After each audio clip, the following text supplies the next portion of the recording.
What up, what up, what up, everybody. Oh my goodness, there's a lot to talk about. Man, I have not been able to turn on the TV, watch a movie or any other shenanigans because Trump has taken over. He has taken over, his administration has taken over, and the world is on fire right now. A lot of different changes have erupted.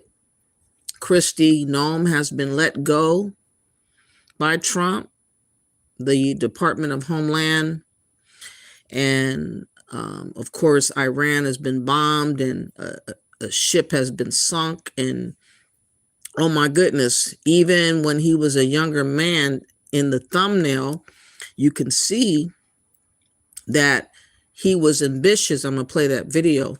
And he was asked about Iran, and he spoke. Trump, as a younger man, spoke without being a politician or a president or anything, a businessman more than likely. But he had some interesting things to say back when that kind of really correlates to what's going on right now.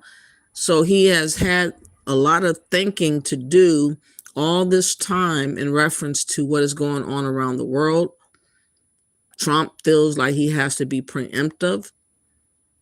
He has to strike first. He feels or felt that Biden really did us dirty with allowing so many immigrants in, illegals in, causing a whole host of issues and security issues and just a whole lot of mess that he had to deal with. And he has dealt with a lot of things, whether people liked it or not. I'm not the type of person that really is on wanting to be on the side of warring.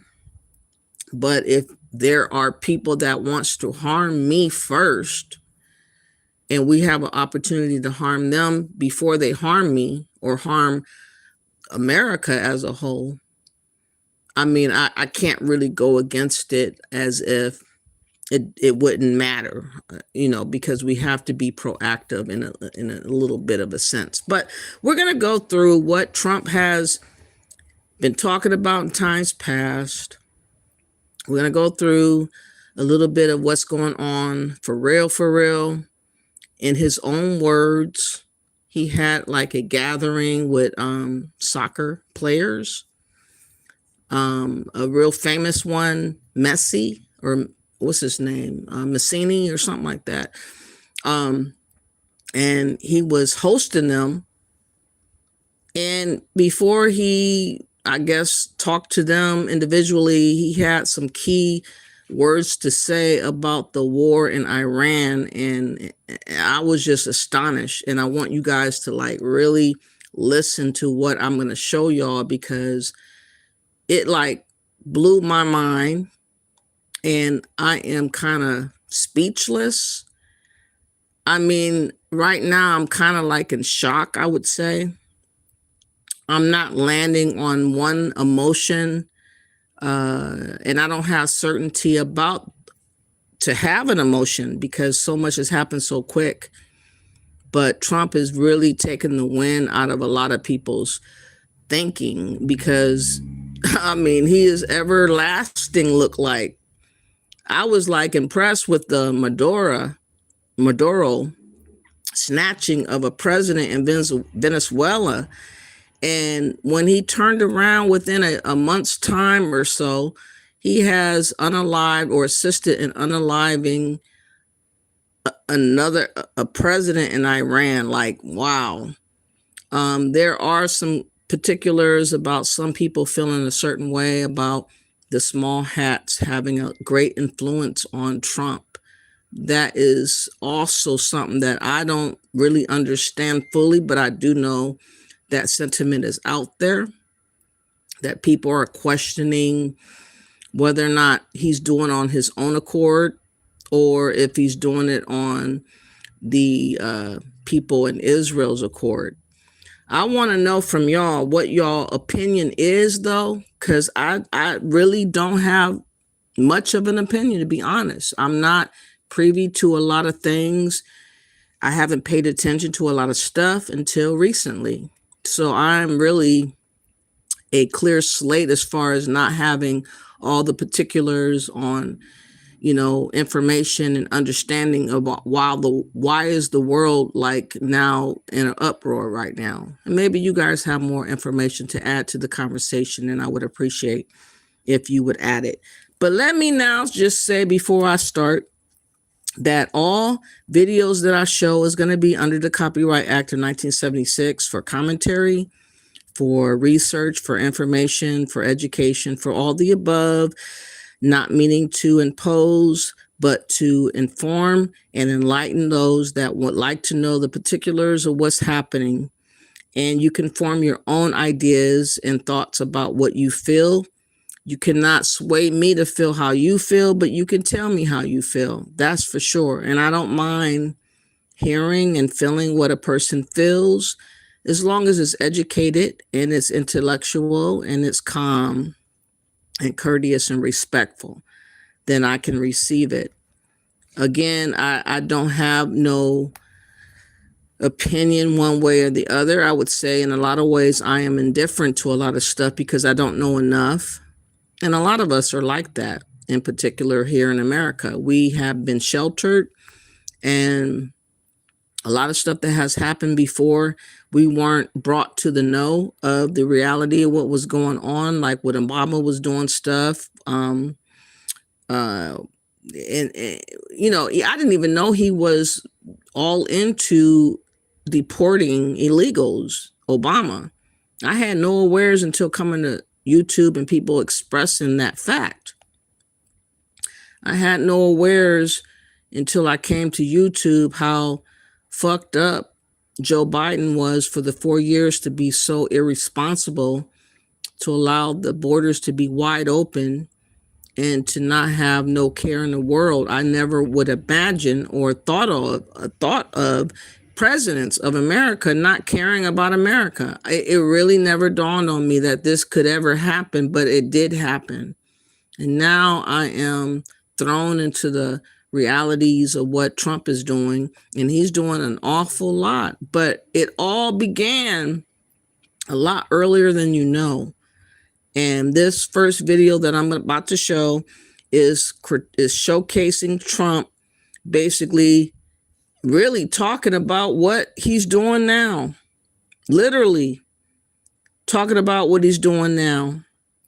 And this was back in 1980, where it was basically Trump outlining his plans for how the U.S. should handle Iran in 1980. And that is basically going on verbatim right now. So let me play the first video. If you guys have not yet, please hit that like button. Please share, subscribe. I would greatly appreciate it. Let's go. Obviously, you're advocating that we should have gone in there with troops, etc., and brought our boys out. I absolutely feel that, yes. Donald Trump has been so ideologically consistent that it is actually almost hard to wrap your brain around. So watch this video. This is from October of 1980, 40 plus years ago. Listen to Donald Trump being asked about military intervention as it pertains to Iran. When you get the respect of the other countries, then the other countries tend to do a little bit as you do, and you can create the right attitudes. The Iranian situation is a case in point. That they hold our hostages is just absolutely and totally ridiculous. That this country sits back and allows a country such as Iran to hold our hostages, to my way of thinking, is a horror. And I don't think they'd do it with other countries. I honestly don't think they'd do it with other countries. Obviously, you're advocating that we should have gone in there with troops, etc., and brought our boys out. I absolutely feel that, yes. I don't think there's any question, and there's no question in my mind. Don't you love seeing those videos? I mean, there's something about his affect back then, even kind of the look in his eyes, the way he speaks, the softness of it and everything else. I asked the guys a couple questions during that just to get some things absolutely correct here. But the through line of what he is saying there is that people don't respect weakness. They don't.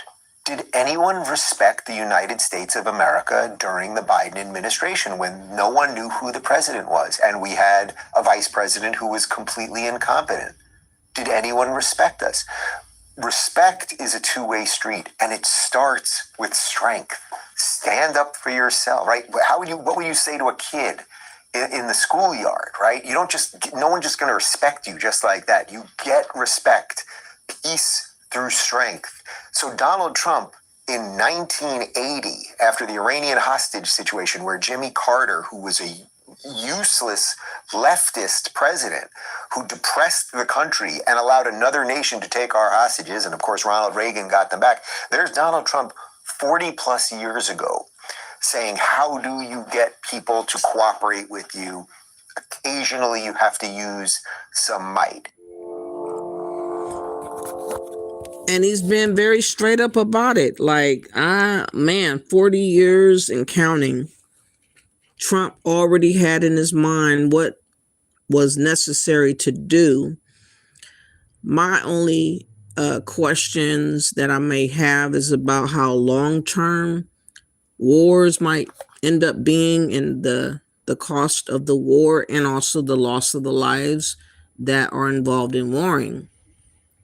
You never want to hear about, thousands and millions of people being unalive for the sake of whatever you're trying to do. I do understand that whenever change does happen, though, there are people that are sacrificed to make that be a reality. There ain't no such thing as change or evolution or mobility, moving forward without a sacrifice, without a monetary sacrifice, without a physical sacrifice, and also unalivings. Those three things tend to happen together for a change to come. You know, I think about my own people, Indigenous American Blacks. Some of them like to call themselves Foundational Black Americans or ADOS, or Native Americans or Black Indians, and so forth. We do have our own belief system, and we have seen in history that there had to be sacrifices and warrings and people that were taken out for things to elevate and be improved. Nothing was never handed over easily. People never agreed casually. People never took those approaches. They may start out like that, but they never end up being like that. They have to have, unfortunately, whether you like it or not, war and other sacrifices that have to come about before different things are going to change. And, you know, I know from the history of America what my people went through to have what we got. And we're still looking to get more and improve on what we have gotten. As many other people want to come to America to have a new life, a new opportunity, a new saving grace from where they come from and whatnot. So everybody has different stories about their beginnings and their trials and tribulations, their people and suffering and whatnot. But nothing happens without sacrifice. The issue I see is that sometimes people want to sacrifice you without you co-signing to be sacrificed. Somehow, we as Americans are trying to look to not be the ones being fed upon, to be lynched upon.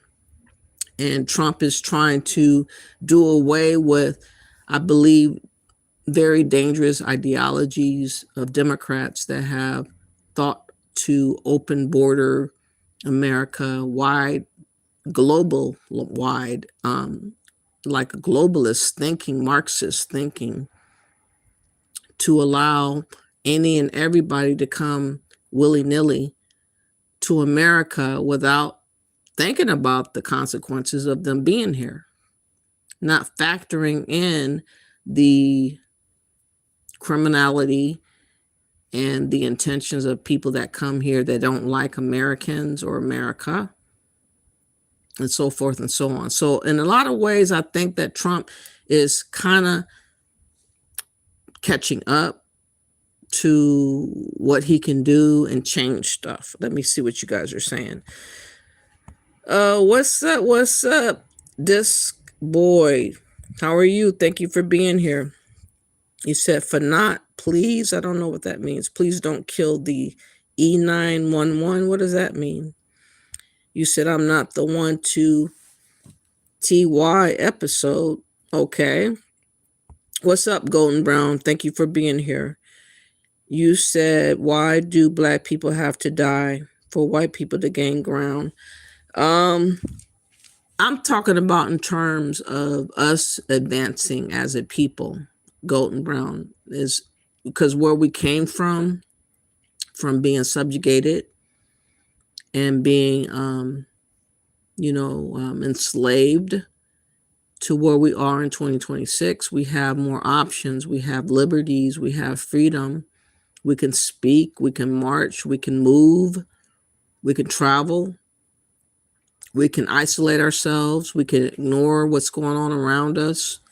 No one has a gun to our head and no one has a whip to our back. So we did advance behind our ancestors of old who wanted to elevate and did not want to stay a slave. And they did a lot of different things to make that happen. And what I'm saying is they were willful sacrifices for our advancement here in America. And a lot of people, as you know, Golden Brown, have seized upon the 14th Amendment. They have seized upon the civil rights. They have seized upon our identity. They have seized upon our accomplishments. Many immigrants that are here to elevate themselves over us, that have tethered themselves to our accomplishments and are trying to make our ancestors theirs conveniently now, because they're, basically drowning, and they're trying to use us as safety nets and we call it vests, security vests, safety vests in the water to cling on to. And sometimes when you cling on people in the water that's deep, you can drown the people that have that safety vest on them. And we have a safety vest on us, Golden Brown. And that is our birthright.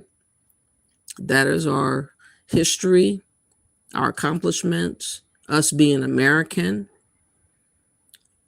us having history and longevity here in America.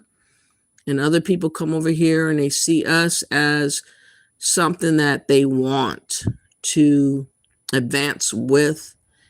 And then the world sees America as that as well. I mean, many other places around the world, Haiti, Jamaica, other people in other places see us as the opportunity to get themselves out of the rut and the feudal existence of life that they're living in their own home country. And so a lot of people come over here not caring about adding to, but taking from. And Trump is trying to get on top of so much stuff. I have to give him a little bit of credit. He's trying to get on top of so many different avenues of bullshit and shenanigans that have been enabled and been allowed for so long by various people that come here. And he's been on top of stuff. And I'm kind of impressed. I'm scared a little bit because I don't know how long it's going to take to make things better. I hope that it doesn't last for a long time. I really do. But I understand that things might last longer than I want, because that's the way it is right now. Now, I want y'all to listen to this. Oh my goodness. This is going to really shock a lot of people, to be honest. President Trump participated in a visit with the 2025 Major League, soccer team, a soccer champion. And before he kind of deals with these young men, he kind of goes through a little bit of a list of like catching people up in the know of what's going on with the war and everything else. And he was very blunt. What was very shocking to me is to watch the men in the background who had to play like they didn't understand what Trump was saying. He was saying an awful lot about war. But I want you guys to look at these men, these young men that were listening to Trump speak about Iran and what was going on with the war, and them trying to save face and not have an expression at all. I could not sit there and not have an expression, but I was really shocked that nobody showed. They never showed an emotion. They never looked like, I don't know, just look at this. This is crazy. Hit the like button, y'all. Let's go. Great. It's great to be here. Champions. We like champions. We like winners. And we got a lot of them here today. Too many to introduce. A lot of them are political champions, and we don't care about them today, right? Right, Duffy? But we have, most importantly, wonderful people that love our country. And before we begin, I think I will say a few words about what's going on with respect to our operation in the country of Iran. The United States military, together with the wonderful Israeli partners, continues to totally demolish the enemy far ahead of schedule and at levels that people have never seen before, actually.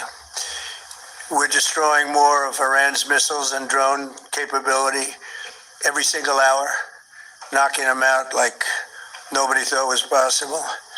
As soon as they set off a missile, within 4 minutes, the launcher gets hit. They don't know what's happening.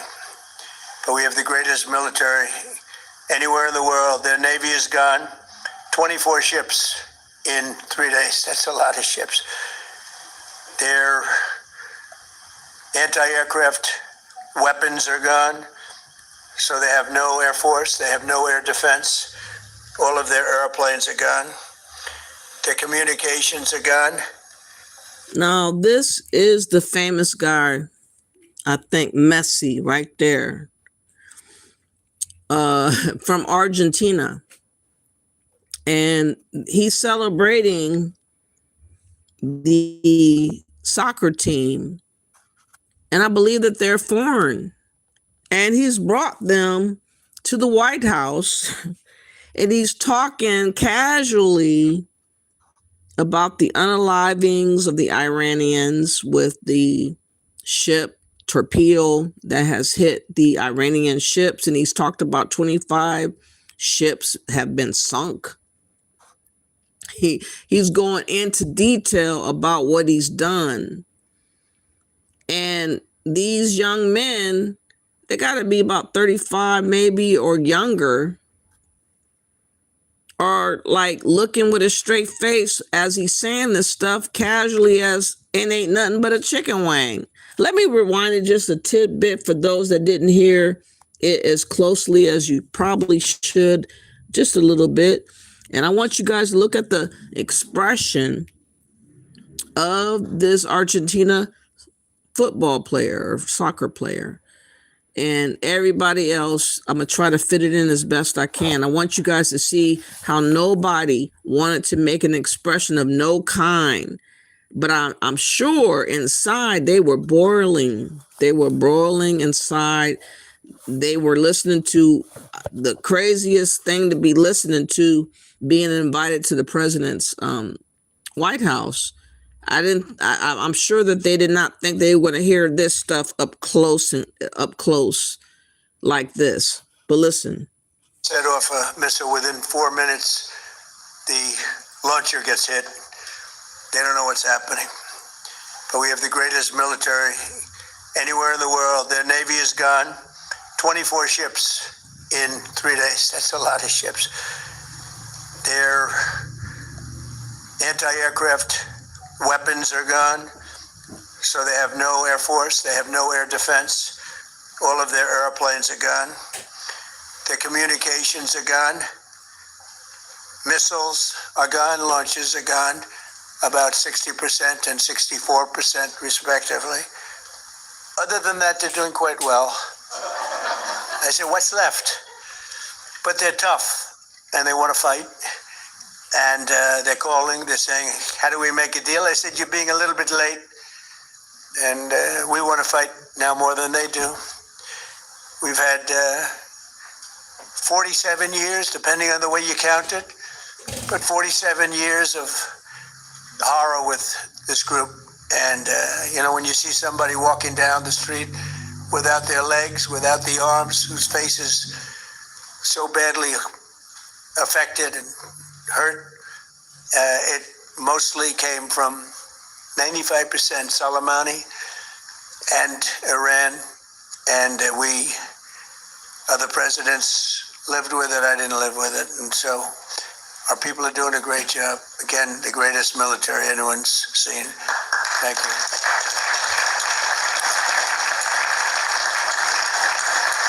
Thank you very much. And yesterday, my administration announced decisive action to help keep down the oil prices, including offering political risk insurance for tankers transiting into the Gulf, as you know, pretty dangerous territory. Further action to reduce pressure on oil is imminent, and the oil seems to have pretty much stabilized. We had it very low, but I had to take this little detour if it's okay with everybody. Scott, it's okay with you? Scott's the one who has to put up with it. He said, you have to do this now? I said, I have to do it, Scott, right? But it's been very strong, and everybody, including Scott, everybody feels We had really no choice. They were gonna hit us if we didn't hit them, because they're crazy. And in the long term, the actions we're taking will dramatically increase the stability of the region and oil prices and stock markets and everything else. You know, we set the all-time record in history with the Dow going to 50,000. So Dow was at 50,000. It was supposed to be maybe, if we were lucky, within by the end of my presidency in 4 years. And we did it in my first year. We did the S&P 500. We did that in a period of less than a year. And that was even tougher than the Dow, they said, so it wasn't going to happen. But we have a great country. We have a country that's never done this well. We've had tremendous success in so many different ways. I built the military and rebuilt it in my first term, and we're using it more than I'd like to use it, to be honest with you. But when we used it, we found out it certainly did work. When we look at Venezuela, when we look at the first attack, Midnight Hammer, in Iran, which really set the stage for what we're doing right now. It's been pretty amazing. And I'm once again calling on all members of the Iranian Revolutionary Guard, the military, and the police to lay down their arms. They're only going to be killed. And now is the time to stand up for the Iranian people and help take back your country. You're going to have a chance after all these years to take back your country. Accept immunity. We'll give you immunity. And we'll be giving you really the right side of history, because that's what it is. So you'll be perfectly safe with total immunity, or you'll face absolutely guaranteed death. And I don't want to see that. They don't want to see it either. We also urge Iranian diplomats around the world to request asylum and to help us shape a new and better Iran with great potential. It's a country with great potential. There's much better future for Iran. It's now beginning. It's going to be, I think, a great future. And the United States will ensure that whoever leads the country next, Iran will not threaten America or its neighbors, Israel, anybody. If you look at what happened, they had missiles aimed at all of these other countries, Qatar, Saudi Arabia, UAE, many others, that weren't really involved very much, and they had missiles aimed. Well, they were aimed there long before this ever started. They were going after the entire Middle East, and then we came along. We blew up their party. So we have phenomenal people. I want to thank all of. He said, my goodness, he said, we blew up their party. Oh my goodness. And they just sat there. I mean, stood there without any emotion. And it's not funny, but it is like really, really crazy that he just said that like that and nobody responded. I'm like, oh, when I first heard it, I was like, oh my God, listen to this a little bit more. Listen to this one more again. Please hear and see what you're hearing and understanding the magnitude of what Trump is saying. And nobody is responding. It is like unbelievable.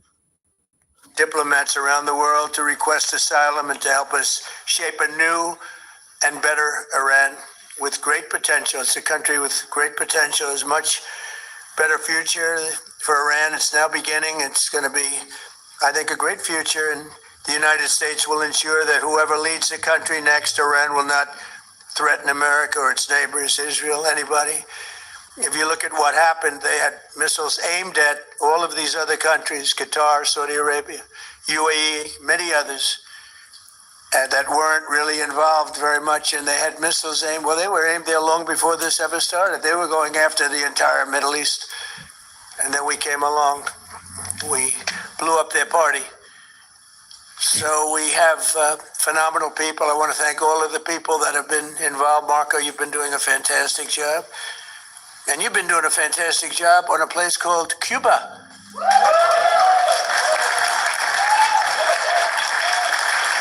Right? And A-Rod came in before. Basically, he's not stopping there with Iran. He got bigger and better plans for Cuba and other stuff. Let me see if I can find the latest. Oh, before I look up Cuba, because there's a lot going on, or speculation to what will happen with all this stuff going on with Cuba. Let me see if I can find this video. It's a lot happening. I can't believe how casual he is saying this stuff. I'm just like, oh my goodness. Am I really watching this? Is this a movie? It's not a movie. It is the most shocking stuff to hear. And it is like in real time, reality of what is really happening. My goodness. Oh my goodness. For some reason, I can't find the video that I want to find, but there is another video I want to showcase because I didn't know how Iranian, the president, the superior, or what is it, supreme leader, Ayatollah Khomeini, how he dealt with women. And that's, I finally understand why there are a little bit of celebrating from women, especially, is going on about this man being taken out. They had a whole nother way of life back in 1979. And when this guy came into power, he switched up on everything, and it really affected women and the culture and the morality of the people. People were being judged and convicted based off of these principles that this leader that was taken out by Trump espoused. I definitely wouldn't want no affiliation, association with this type of guy in America, or anyone that thinks about share law or some harsh thinking about how women are supposed to be in reality in the presence of another man. We've been afforded freedoms that a lot of other people are very jealous about us having. And this was the understanding that I finally got about this Iranian president that was taken out. For those that are confused on why Trump responded, because he had tendencies to be very blunt and coarse with his own people. So how would he be with other people that he despises? And Trump just didn't want to give no wiggle room to this type of leader to have nuclear power, military power, and other technologies that could match America. He wanted to disarm and disable anybody from being able to compare when, you know, we're trying to survive in our own way of life and other people want to condemn your way of life. So look and listen to what women had to endure back in 1979 when this guy got into power. And this will bring a little bit of awareness for people that are confused on why Trump might have taken the road that he took. In 1979, Iran erupted in revolution, and millions celebrated what they thought would be a new era of freedom. But almost overnight, that hope turned into fear for women. Under Ayatollah Khomeini, strict Islamic laws were enforced in public, and punishment became a spectacle. The streets became a place of control, and a generation of Iranian women learned that rebellion could come at a terrifying cost.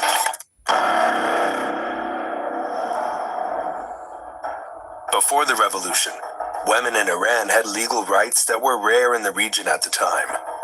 They could vote and run for office. Women worked as doctors, lawyers, teachers, and civil servants. Some served in parliament and held senior government roles. The family protection law gave women the right to ask for divorce and limited men's ability to take multiple wives. It also raised the legal age of marriage for girls to 18.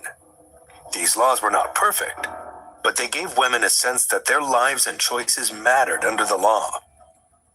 But as Ayatollah Ruhollah Khomeini, the first supreme leader of Iran, returned from exile on February 1st, 1979, after more than 14 years abroad, he moved quickly to undo many of those changes.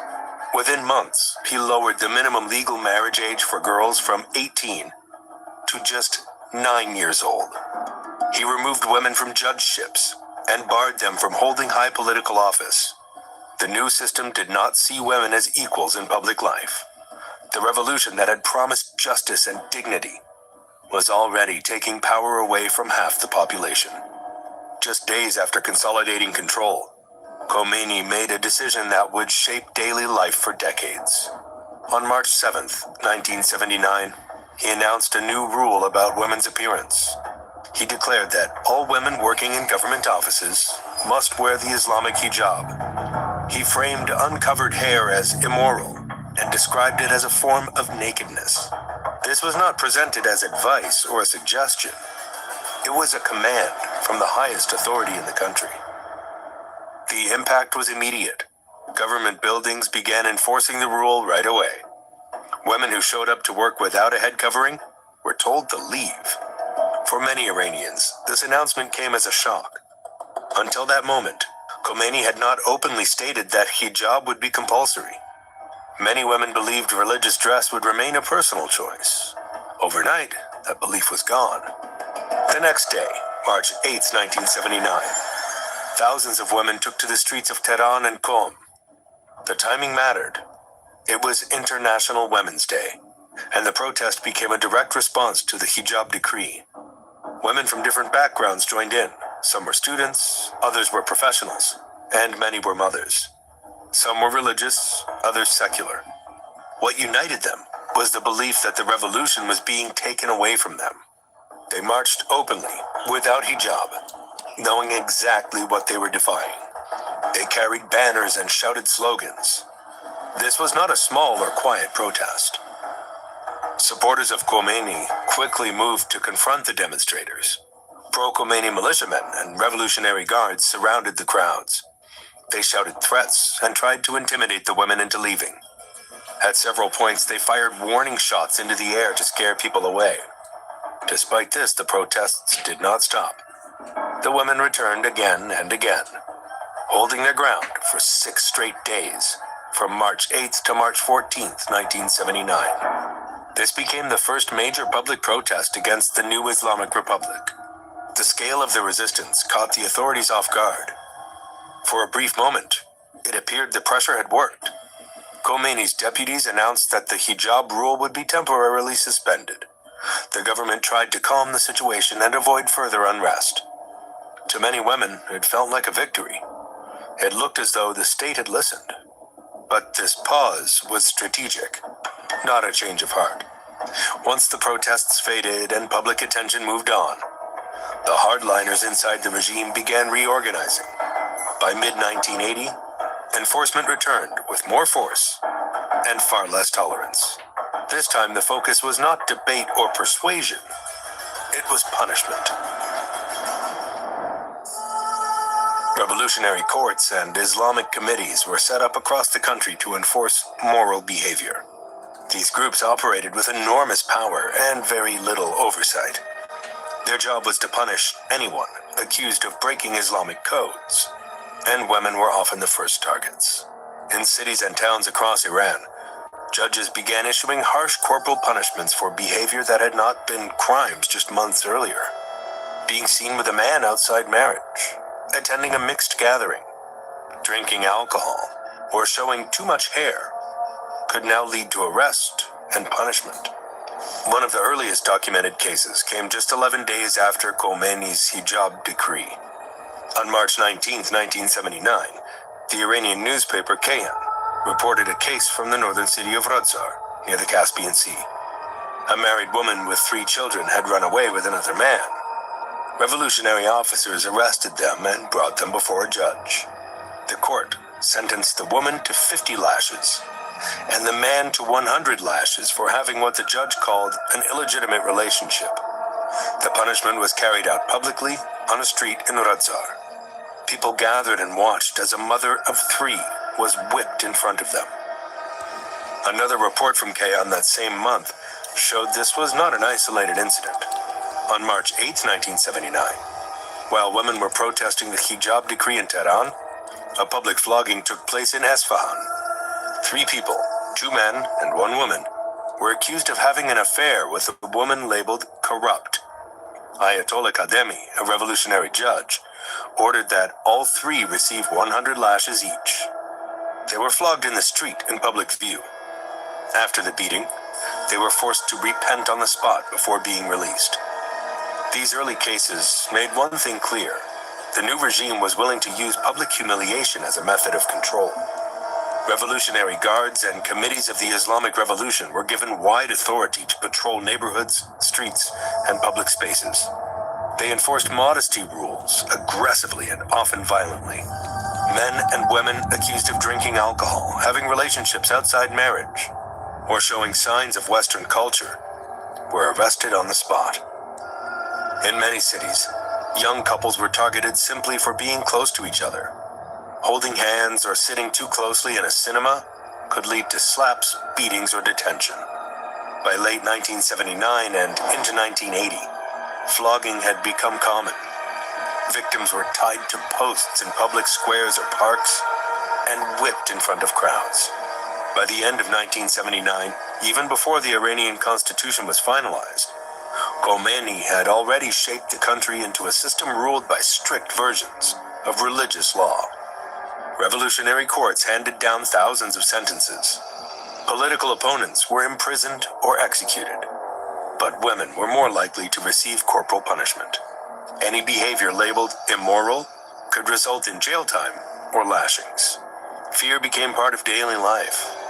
Women watched their surroundings carefully. Mothers warned their daughters. People whispered about vigilantes stationed on street corners. Even attending a private party could turn dangerous if someone reported it. Ordinary social life became risky.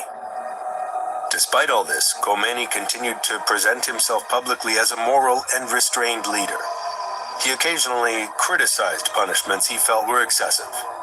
In 1980, after a stoning case in Kerman province, he reportedly instructed judges to stop using stoning sentences. He ordered a ban on stoning in the courts and said no more such executions should take place. This showed that he sometimes intervened personally, but this restraint had limits. His concern was not with the suffering of women or the system itself. Floggings, arrests, and public punishments for moral offenses continued without pause. By 1980, So as you can hear, ain't nobody want to sign up, especially as a woman, for that bullshit. So in a lot of ways, with people that espouse that type of thinking, ideology, extreme religious beliefs, there's a lot of them that's here, unfortunately, already in America. And I'm sure that Trump weighed in all the factors in that regard. You know, I did report in a video that in New York, there are people that are doing their Ramadan and they're doing their prayers and they're waking folks up 5 o'clock in the morning and doing the most, acting like they're taking over. A lot of these people from other countries are basically acting as if they have as much rights as Americans have and that they should be equal. And I don't believe that. I don't believe people that come over here with their own free will from another country should measure up to the people that have been born and raised over here in America for generations. And unfortunately, these people from other countries have been chopping away at the belief system of what we got going on to try to minimize us as Americans and make it seem like that they're just as capable of having the same type of rights. And Democrats have cozied up to that belief system as well. And then they wonder why they're losing races, the Senate race with Jasmine Crockett. They're confused on why people are not siding with the rhetoric of the same old with the Democrats, who is basically selling us out as Americans for foreign interests and globalist ideologies. You know, I I hope to goodness where I'm at in California that there will never, ever, never be an Islamic call to prayer blasted over speakers where I stay. I don't give a damn what y'all going through. If y'all feel so firm in whatever, go where that stuff originates from. Do not bring that shit to America. But listen, this happened in New York. This is your wake-up call. Ready or not, it's time to start the day.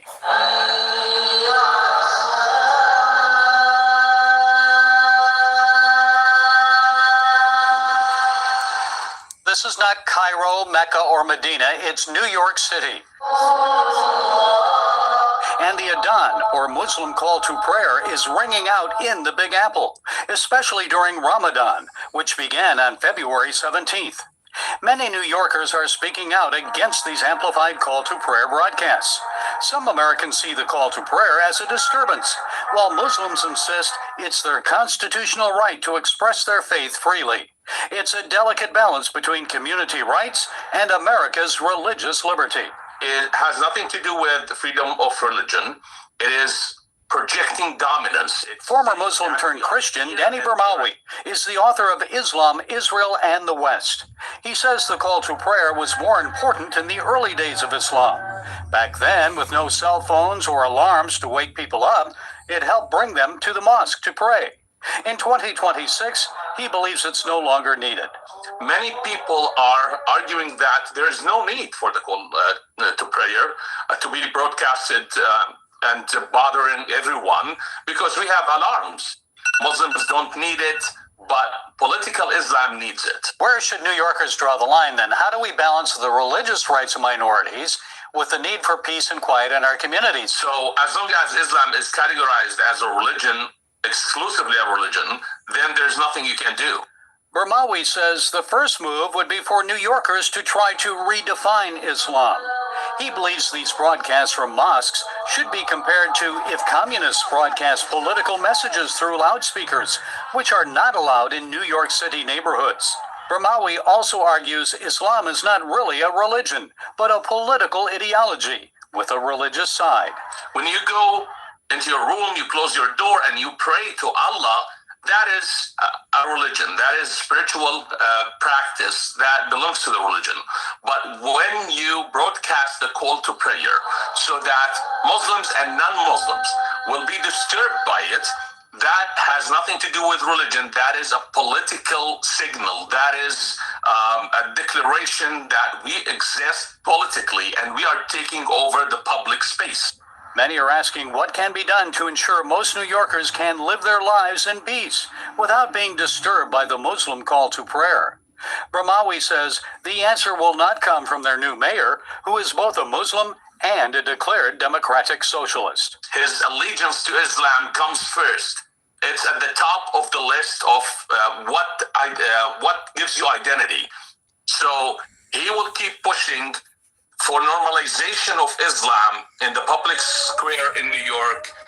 And I believe that this is a bit of a trigger for people that have a feeling about being, protective over their culture in America. And Trump is triggered, I believe, by the likes of people that come here that's pressing upon us to do certain things that we never did before against our will, without our consent. And he feels like we're being pimped and we're being overran over. And he is showcasing himself as being an alpha male, an alpha man who is not going to idly sit back and allow foreign entities or peoples to come to America and to switch up our culture when we have a legacy and a generational emphasis of sacrifice here to preserve what we created. People should respect what we created here in America. A lot of people would like us as Black Americans to not feel that type of way, but we don't have no other place to claim like that. We have our own accomplishments here in America, and unfortunately, immigrants and Africans and Pan-Africans feel like they should dictate to Black Americans how we should feel, and we're not allowing that to happen no more. Y'all better catch up. We are defining who we are. We're mobilizing and moving what we feel. We are not going to be subjected under the thumb of other ideologies and belief systems and other peoples that don't give a damn about us in the first place. We're not giving a flying fuck about it. And that's why a lot of us are rocking with Trump. We are, because the alternative of allowing Democrats to dictate to Black Americans what we are to do is a servant to everybody else, and to basically accept us staying bogged down without any opportunities and options. Who wants to rock with that? Nobody. So Democrats need to reinvent themselves and correct themselves, but I know they won't. They don't have the heart for it. They don't have the spirit for it. They don't have the soul for it. So that you ain't got to play games and perform in front of me. You know, we saw your best. This Crockett chick, and she failed. Kamala Harris failed. And plenty other Democrats are failing. Ain't nobody rocking with y'all. Y'all have nothing to offer Black Americans. And as you guys would like us to think of ourselves as just a block of black, we're not accepting that. You guys better catch the fuck up. And so I hope that moving forward, many of us as Black Americans would understand that the greater person that in this equation is Trump, because the latter of believing that the Democrats got our back basically would decimate us and leave us with absolutely nothing. Here is, though, a video I want to showcase real quick. This video was about Trump, President Trump, in a meeting with the German Chancellor, Friedrich Merz, back March 3rd of 2026. And I want you guys to hear what he had to say about what he's doing. He's being very vocal. The thing I really appreciate about Trump is he's not hiding, and he's very out front and bold with what he's doing and how he's doing it. He is not sparing nobody and nothing. I can respect that a lot better than someone that's being sneaky or portraying themselves one way and doing a whole nother thing, tricking everybody. He's not tricking nobody. He's very vocal about what he's on. Respect it or not, he's on it. Hit that like button. Stop hating, y'all. Stop being haters, y'all. Let's go. Yes, That's right. very, very Good. comfortable place. You liked it, right? Absolutely. Yeah, great place. And a famous place. That's good. Very So many famous. former presidents. That's there. right. Yeah. Very famous place. Any questions, please? Mr. President, did Israel force your hand to launch these strikes against Iran? Did Netanyahu pull the United States into this war? No, I might have forced their hand. You see, we were having negotiations with these lunatics, and it was my opinion that they were going to attack first. They were going to attack. If we didn't do it, they were going to attack first. I felt strongly about that. And we have great negotiators, great people that do this very successfully and have done it all their lives very successful. And based on the way the negotiation was going, I think they were going to attack first. And I didn't want that to happen. So if anything, I might have forced Israel's hand. But Israel was ready and we were ready, and we've had a very, very powerful impact, because virtually everything they have has been knocked out now. Their missile count is going way down. Amazingly, they're hitting countries that were, let's call them neutral, right? They lived together for a long time. I think they were surprised. I was surprised. And now those countries are all fighting against them and fighting strongly against them. Someday they'll write a story and they'll say why they did that. But they hit countries that had nothing to do with what's going on. They were sort of leaving everything alone. All of a sudden they had missiles shot in, which shows you the level of evil that we're dealing with. They'll hit people that were actually at least somewhat friendly, and they had no problems with it. Also hitting only civilian places, hotels and apartment buildings, and we're hitting them where it is much more appropriate. We're hitting them very hard, and the big scale. So he's letting it be known he's hitting hard, and yes, he is definitely doing that. Hi Ninji? You said, what is this stream about? Well, it's an observation of what Trump is doing with Iran and around the world. He's taken a big step in basically regulating what's about to happen in regards to what America is going to go through, and also Israel. He's not sitting back and allowing stuff to happen to him. I'm theorizing with my own opinion that because of the likes of Biden and Kamala that had allowed so many people to come over here and abuse America and take advantage of us and do us any kind of way, that Trump is playing catch up. And one of the things that he felt like he needed to do was involve himself in a war with Iran, and also hijacking and kidnapping President of Venezuela, this Maduro. And it seems like he has a list of stuff that he is on to bring about a better outcome for Americans in his mind. Whether or not it's going to happen to that fact, it remains to be seen. I can't predict the future myself per se, but I'm here to say that what Trump's doing is bigger and better than what we ever could watch on a movie screen or a movie or TV show. This is real stuff that he is dealing with, and is very to the point of a lot of changing and rearranging the furniture and everything else under the sun. He's taken, power in his own hands, and he's making changes, whether you like it or not, whether you're globalist, Marxist, whether you are having other agendas to take over America, which we have seen with the likes of George Soros and other Democrats who have laid down, bowed down, kissed the ring of globalists and the likes of George Soros. And they sold us out a long time ago, and they continue to sell us out. But Trump is in the house, and he is not having none of it.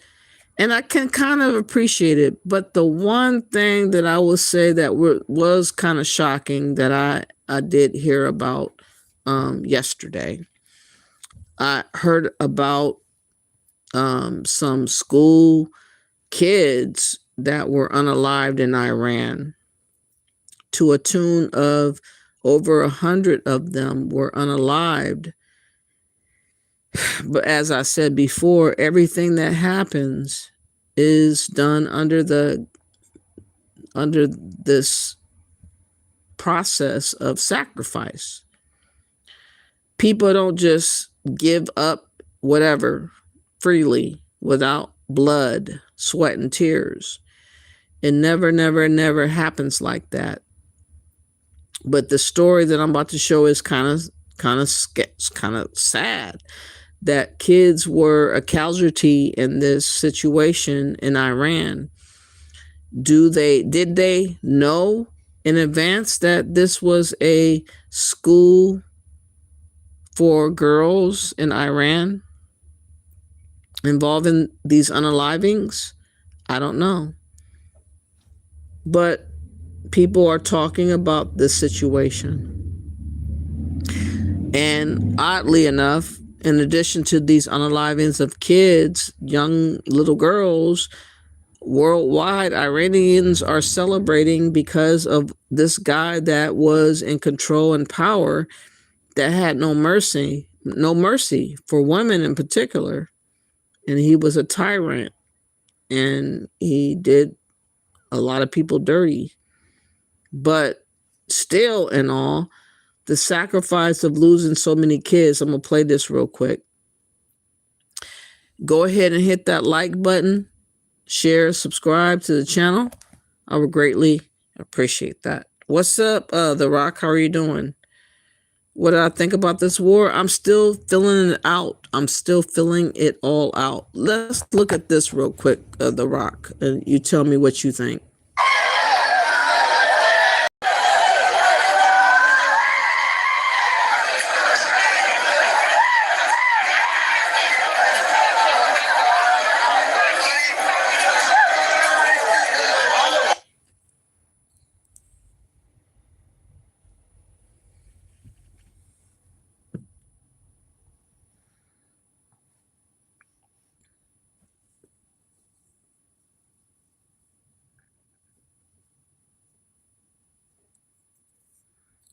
Showcasing where the school was, I believe. I hate when they do this. Let me fast forward this. And here we go.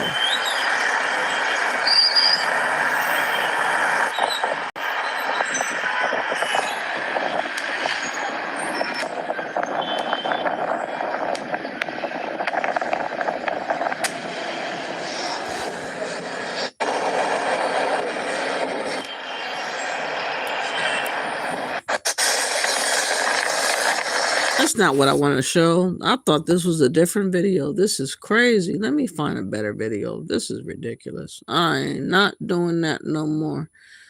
That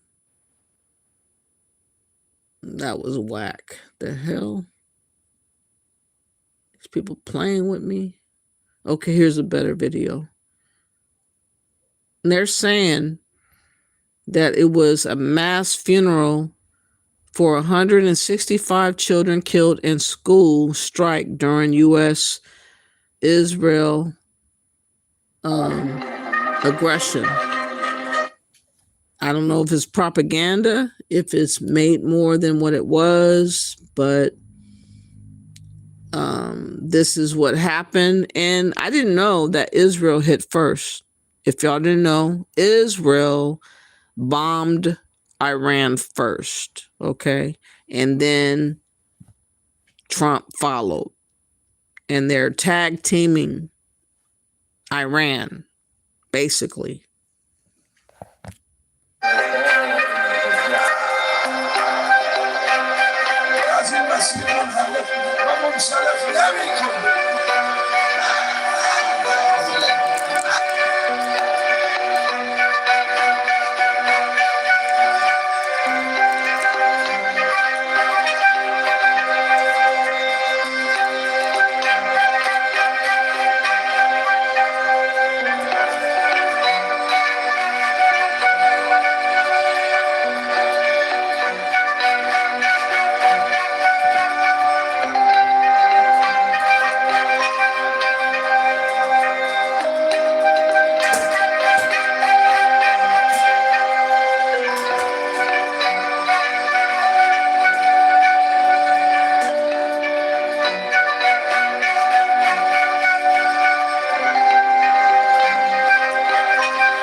والمسلمات الأحياء منهم والأموات الله أكبر اللهم هؤلاء عبيدك علي بن محمد والحسن بن علي والخلف القائم الحجة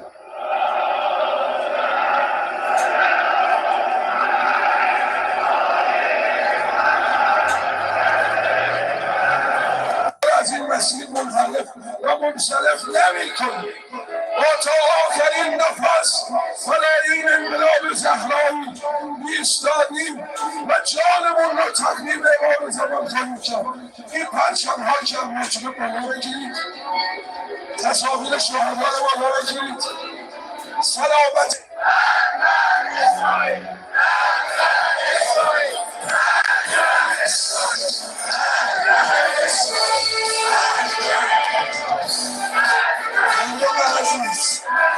الان گریه خواهم کرد در رسای تو جان خواهم بود ولی باید الان برم و کوفه و شام رو فتح کنم.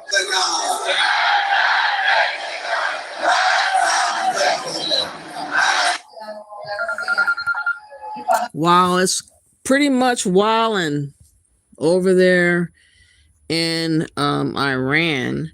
And like I said, I don't need to look up no TV show because there's a lot to talk about right now. Like so much stuff to talk about. I just cannot wrap my head around the seriousness of this and how people are just looking as they explain it. Look at this Hexet dude of what is it called? The let me look it up again. He changed his name. Okay, Hexet Epic Fury Update. U.S.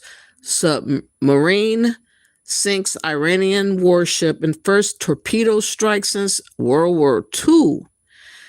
Okay, the United States carried out a submarine torpedo strike that sank an Iranian warship off the southern coast of Sri Lanka. Defense Secretary Pete Hexet confirmed Wednesday. I want you to hear what he had to say, because what he had to say, I was just like, wow, they are not giving a flying F about nothing at all. Hit that like button, y'all. Let's go. I stand before you today with one unmistakable message about Operation Epic Fury. America is winning, decisively, devastatingly, and without mercy. Under the direct command of President Trump, the War Department unleashed this operation early Saturday morning, just 4 days ago, which means we need to remember two things. First, we are only 4 days into this. Metrics are shifting, dust is settling, and more forces are arriving. It's very early. And as President Trump has said, we will take all the time we need to make sure that we succeed. Second, we are only 4 days into this, and the results have been incredible. Historic, really. Only the United States of America could lead this, only us. But when you add the Israeli Defense Forces, a devastatingly capable force, the combination is sheer destruction for our radical Islamist Iranian adversaries. They are toast, and they know it. Or at least, soon enough, they will know it. And we have only just begun to hunt, dismantle, demoralize, destroy, and defeat their capabilities, just 4 days in. Starting last night and to be completed in a few days, in under a week, the two most powerful air forces in the world will have complete control of Iranian skies, uncontested airspace. I hope all the folks watching understand what uncontested airspace and complete control means. It means we will fly all day, all night, day and night, finding, fixing, and finishing the missiles and defense industrial base of the Iranian military, finding and fixing their leaders and their military leaders, flying over Tehran, flying over Iran, flying over their capital, flying over the IRGC, Iranian leaders looking up and seeing only U.S. and Israeli air power every minute of every day until we decide it's over. And Iran will be able to do nothing about it. B-2s, B-52s, B-1s, Predator drones, fighters, controlling the skies, picking targets. Death and destruction from the sky, all day long. We're playing for keeps. Our warfighters have maximum authorities granted personally by the president and yours truly. Our rules of engagement are bold, precise, and designed to unleash American power, not shackle it. This was never meant to be a fair fight, and it is not a fair fight. We are punching them while they're down, which is exactly how it should be. Thus far, Operation Epic Fury has delivered twice the air power of shock and awe of Iraq in 2003, minus Paul Bremer and the nation building. The campaign has 7 times the intensity of Israel's previous operations against Iran during the 12-day war. 7 times. And as President Trump said, more and larger waves are coming. We are just getting started. We are accelerating, not decelerating. Iran's capabilities are evaporating by the hour, while American strength grows fiercer, smarter, and utterly dominant. More bombers and more fighters are arriving just today. And now, with complete control of the skies, we will be using 500-pound, 1,000-pound, and 2,000-pound GPS and laser-guided precision gravity bombs, of which we have a nearly unlimited stockpile. We used more exquisite standoff munitions at the start, but no longer need to. Our stockpiles of those, as well as Patriots, remains extremely strong. The enemy can no longer shoot the volume of missiles they once did, not even close. And the chairman will lay out some of those percentages. So our air defenses and that of our allies have plenty of runway. We can sustain this fight easily for as long as we need to. And as I said yesterday, we set the terms. Now, you may not see much of it because the IRGC shut off the internet to the entirety of the country. They blind their people on purpose, just like they kill their own on purpose. Much was made of the volume of missiles Iran was able to shoot in the first few days. And sadly, as we projected, a few got through and killed 6 of our best, who will hopefully arrive home soon. We will avenge them, no doubt. But I liken Iran's predicament to a football team who scripted the first 20 plays of a game. The team knew what plays to run because their first few drives were scripted. But now that the game has started and the blitz is on, they don't know what plays to call, let alone how to get in the huddle and call those plays. Iran's senior leaders are dead. The so-called governing council that might have selected a successor, dead, missing, or cowering in bunkers, too terrified to even occupy the same room. Senior generals, mid-level officers, enlisted ranks, they can't talk or communicate, let alone mount a coordinated and sustained offensive. That's not great for morale. The Iranian Air Force is no more, built for 1996, destroyed in 2026. The Iranian Navy rests at the bottom of the Persian Gulf. Combat ineffective, decimated, destroyed, defeated, pick your adjective. In fact, last night, we sunk their prize ship, the Soleimani. Looks like POTUS got him twice. Their Navy, not a factor. Pick your adjective, it is no more. In fact, yesterday, in the Indian Ocean, and we'll play it on the screen there, an American submarine sunk an Iranian warship that thought it was safe in international waters. Instead, it was sunk by a torpedo. Quiet death. The first sinking of an enemy ship by a torpedo since World War II. Like in that war, back when we were still the War Department, we are fighting to win. Also, yesterday, the leader of the unit who attempted to assassinate President Trump has been hunted down and killed. Iran tried to kill President Trump, and President Trump got the last laugh. Now, this is not a mission accomplished situation. This is simply a reality check. The combination of U.S. and Israeli intelligence and combat power will control Iran, and will control it soon. Sure, Iran will still be able to shoot some missiles and still be able to launch one-way attack drones at civilian targets, and their proxies will attempt to attack our embassies, bases, and soft targets. They are terrorists, after all, and they need to target civilians because they can't fight toe-to-toe. But we will find them, and we will kill them.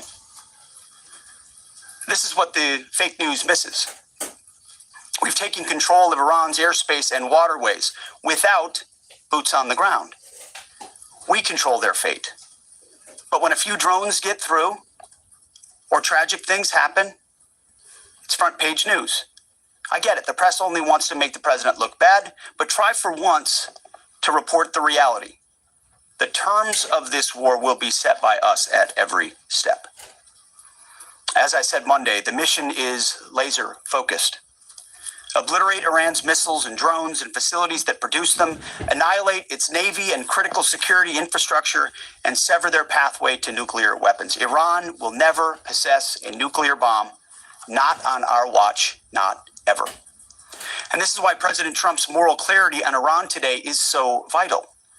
Unlike the past, where vague red lines and endless negotiations let Iran fund terror and inch ever so slightly toward a bomb, this president sees the threat plainly and acts decisively. No more half measures, especially when Iran is at its weakest. No more letting Tehran play for time while our people pay the price.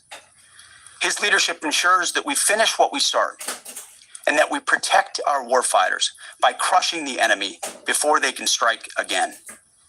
Our offensive operations, refined through months of relentless preparation, are unstoppable. And our defensive efforts are unprecedented. We have from the start put the protection of our troops ahead of everything else. Before we very publicly built up offensive combat power, we quietly ensured that our defensive posture and power was in place. And as we built up offensive combat power, we moved the vast majority of American troops, over 90% of Americans that were on our bases, what we say off the X, out of the range of Iranian fire. Our defensive shield is equally formidable. The most sophisticated air and missile defense network ever fielded. Thousands of Iranian missiles and drones have been intercepted and vaporized. Tens of thousands of American and allied lives protected. We have pushed every counter-UAS system possible forward, sparing no expense or capability. And like I said, this does not mean we can stop everything, but we ensured that the maximum possible defense and maximum possible force protection was set up before we went on offense. In closing, as President Trump told German Chancellor Merz yesterday, Iran negotiated in bad faith, stalling, scheming, and preparing to strike. And we acted decisively to defend our people, our interests, and our allies. President Trump took bold action, putting America first, the kind of bold action that the American people elected him to execute. To our steadfast partner, Israel, your mission is being executed with unmatched skill and iron determination. Fighting shoulder to shoulder with such a capable ally is a true force multiplier and a breath of fresh air.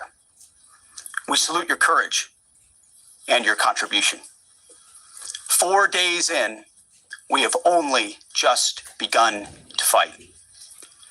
America fights to win, and in Operation Epic Fury, we are. May God's providence cover and protect our troops always. And with that, I turn it over to the chairman. Thank you, Mr. Strickland. My goodness. He is not shy at all. My God. This is crazy. But he's like letting it be known that you can't fuck around with Black Americans no more. You're not going to get away with it if you do. But one thing that he did say that got my attention is him bringing up Israel and their efforts to do what they're doing. There was a viral moment with Senator Tim Shishi helping to tackle a protester by the name of Brian McGinnis, whose arm actually got broken. And he is very passionate about calling out what Israel's doing to America. He feels like Israel is the one regulating everything in America, and he's not happy about Americans going to war in the interest of Israelis. It's very graphic, and But the passion of this guy, talking about what he said, pay attention. I'm not on nobody's side. I'm on the side of America being sovereign. I'm on the side of us surviving, and on the side of our culture being preserved, on the side of America not becoming globalized and Marxism and socialism overtaking. I'm on that side. I do understand that other players are in the midst that may not be on my side. And in my opinion, Brian McGinnis is feeling like other people such as Israelis is doing the most and pretty much involving America in the shit what they want to have happen. Although Trump feels like it's shared with Israel what Iran is doing around the world. But listen to what he had to say, y'all. This is crazy right here. Come on, let's go. America does not want to send its sons and daughters to war for Israel. Your inability to name that shows your exemptness as leaders. Out. This is wrong. No. And nobody wants to fight for Israel.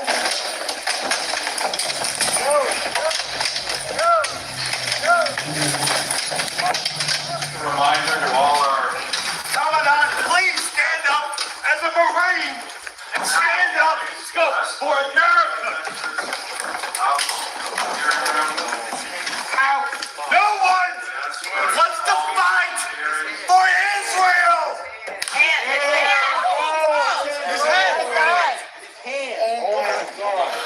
Oh my God.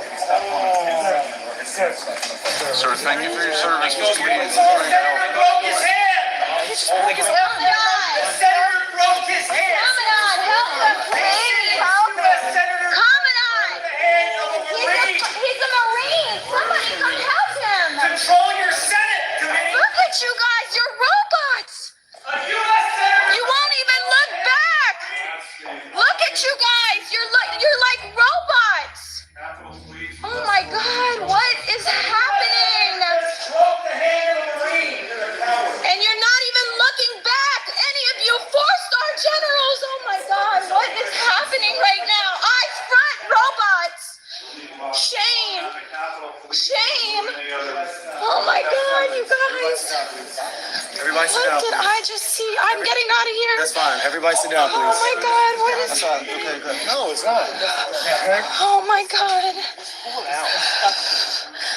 Stuck. It's disgusting. Oh my God, you guys. Sorry, is that hair? Can you open it up a little bit just to like change the gap? Hey guys, clear the hallways. Out. Clear the hallways. Out. Clear the hallways. Please. Clear the hallways, please. Can you help him, please? Yes, yes. Police is doing that. Please through the hallways. happened? Oh my God. What happened? His hand got totally smashed. Oh my gosh. Oh my gosh. Why are you here? Why are you getting arrested? From the halls of Mount Azupa to the shores of Tripoli, Palestine will be free. And what about this war in Iran? Oh my God. His arm. Okay. Ow! My arm is fucking broke. What are you gonna do to him? Oh my My arm God. is broke. I understand. Oh my God. Oh, you guys, come on. I need you to move. You need to okay? stop. Okay. Brian, stop. He's fighting for you, not for him. They broke his arm. Oh my God. It's totally broken. Oh man. Please, can you get him some kind of medical attention? Yes, we are. Oh my God. You are? It's great. My arm before you sit down. Y'all step back, please. Please move Can back. you get him Keep this some walkway medical open. attention, Who needs please? her? No, he broke his arm. Okay. Would y'all just move aside then? That way people can still later. Josie, what happened? We just witnessed a Marine veteran interrupting the hearing, and they broke his arm. Why did he interrupt the hearing? Because there is a war in Iran, and our military brothers and sisters are going to die for Israel, and we are here to say no. We do not support Israel. We do not want to die for Israel. Stop the war in Iran right now. And what did they do to him? They pulled him out, got his arm trapped in a door, broke his arm, tackled him to the ground. It was a very, very intense situation. All right, so I'm going to grab your other arm and you give it back. Okay?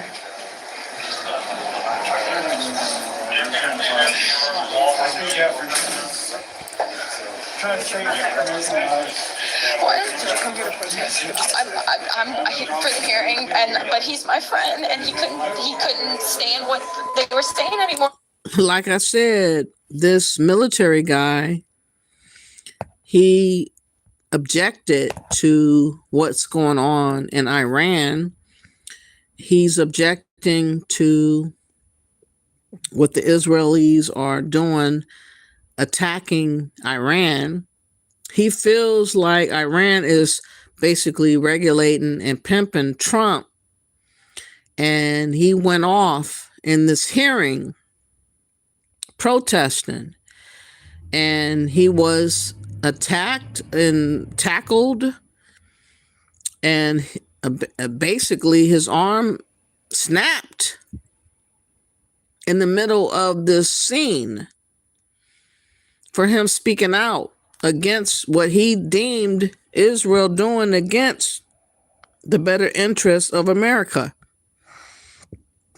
I'm like, wow, this is outrageous, but this is what's going on in real time, unbeknownst to people that's not paying attention. But I'm trying to keep together the facts of what's happening in real time, because a lot is going on a lot of the time. And like I said, there are sleeper cells among us.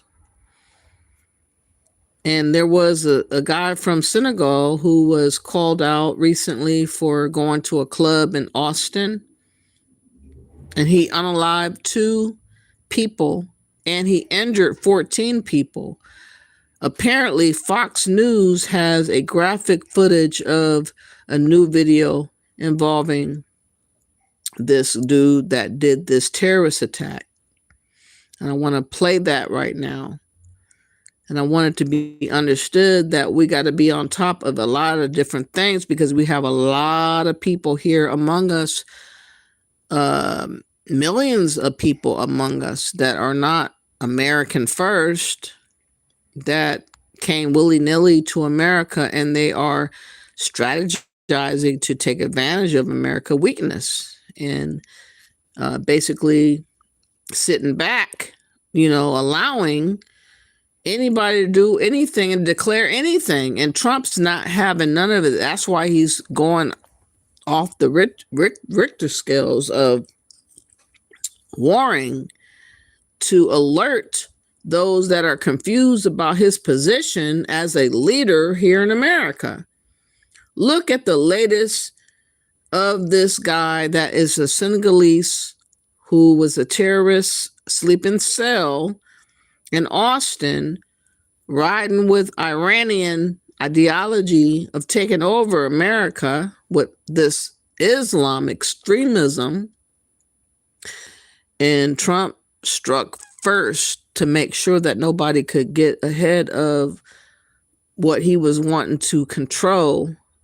He didn't want to idly sit back and let stuff happen to him, and it happened to America. And this is what he is trying to fight against right here, right now. Let's go. With Brooke, it is underway now in Austin, Texas. The police chief is now speaking. Let's listen. At 700 West 6th Street. APD officers, along with the Austin Travis County Emergency Medical Services, arrived on the scene within 57 seconds and located multiple victims who were shot and immediately began rendering first aid. Putting a map up now of the location. The investigation revealed that a black Cadillac SUV was traveling southbound on Rio Grande Street when it pulled alongside Buford's, and the driver of this vehicle began shooting a semi-automatic handgun into the crowd of people that were standing outside of the bar.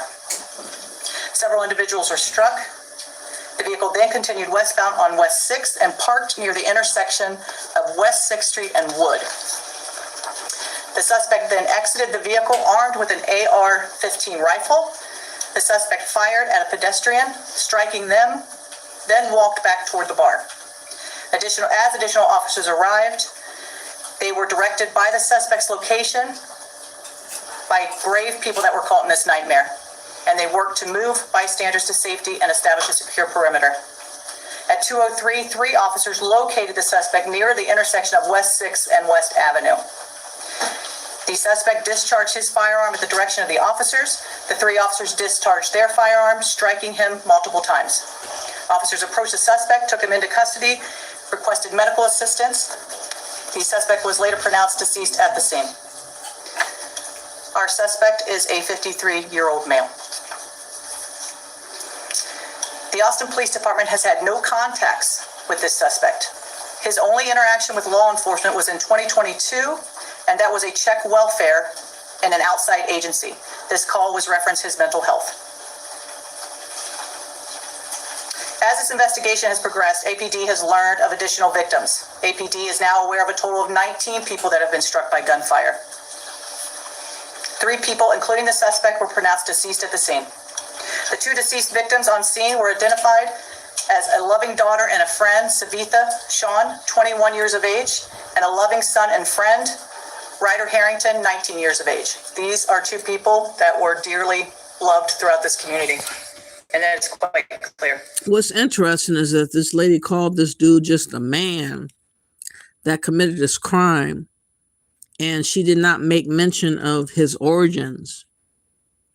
His origins is that he is from Senegal, and he came here willy-nilly with his own will to strategize to be married to an American citizen, to strategize to be here for about 20 plus years in the system of becoming nationalized into being an American.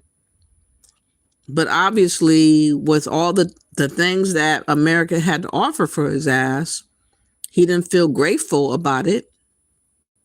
He had a lot of pent up emotion and hate for America when it was all said and done with Trump and Israel hitting up Iran. He responded with coming to a club in Austin and retaliating against the Americans that were there. And it's frustrating to hear people take it so lightly that this guy is a foreigner and they're trying to make him very, very basic and not understood who he was and what he was doing when he is a terrorist among us and he's not even American. He is somebody that utilized the system and took advantage of the system and struck when he felt the need to do so. And he should not be given no props because he is somebody that we should be aware of and concerned about moving forward. But listen to her tale of kind of minimizing who he is. He is an immigrant that was nationalized. And 20 years later, he struck back when he was unsatisfied about Trump bombing Iran and taking out the president. He wanted to make a statement with violence. That's what he did. He was a sleeper cell waiting to strike. Okay. Both young individuals with bright futures ahead of them. On Monday, March 2nd, one of the victims, identified as a loving son and friend, George Pedersen, 30 years of age, was pronounced deceased, and he had just moved to Austin 2 weeks prior. At this time, 2 victims remain at local hospitals, with 1 in critical condition. Before we begin showing the material, I want to acknowledge the complexity and the gravity of this scene. This viewing material is that you're about to see is difficult to hear. It's difficult to see. We didn't do this value. This is about being as transparent as we can. And believe me, we had to look through video that was appropriate to release to all of you. But it was important, again, to understand the events that led up to this officer-involved shooting. Any video showing the suspect firing his pistol into the crowd is too graphic to show, and we will not share that publicly. We will begin by listening to 2 911 calls, and as you can imagine, we received numerous calls, 911 calls, which were hard to listen to. And these are the 2 that we're going to be sharing today.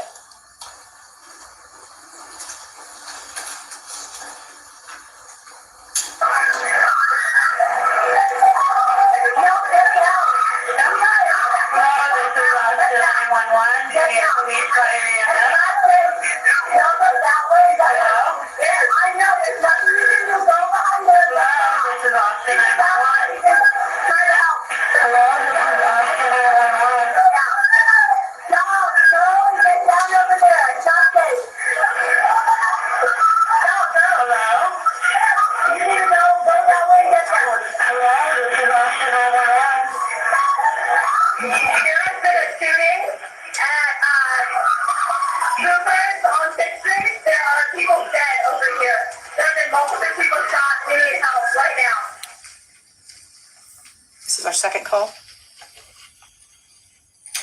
Everybody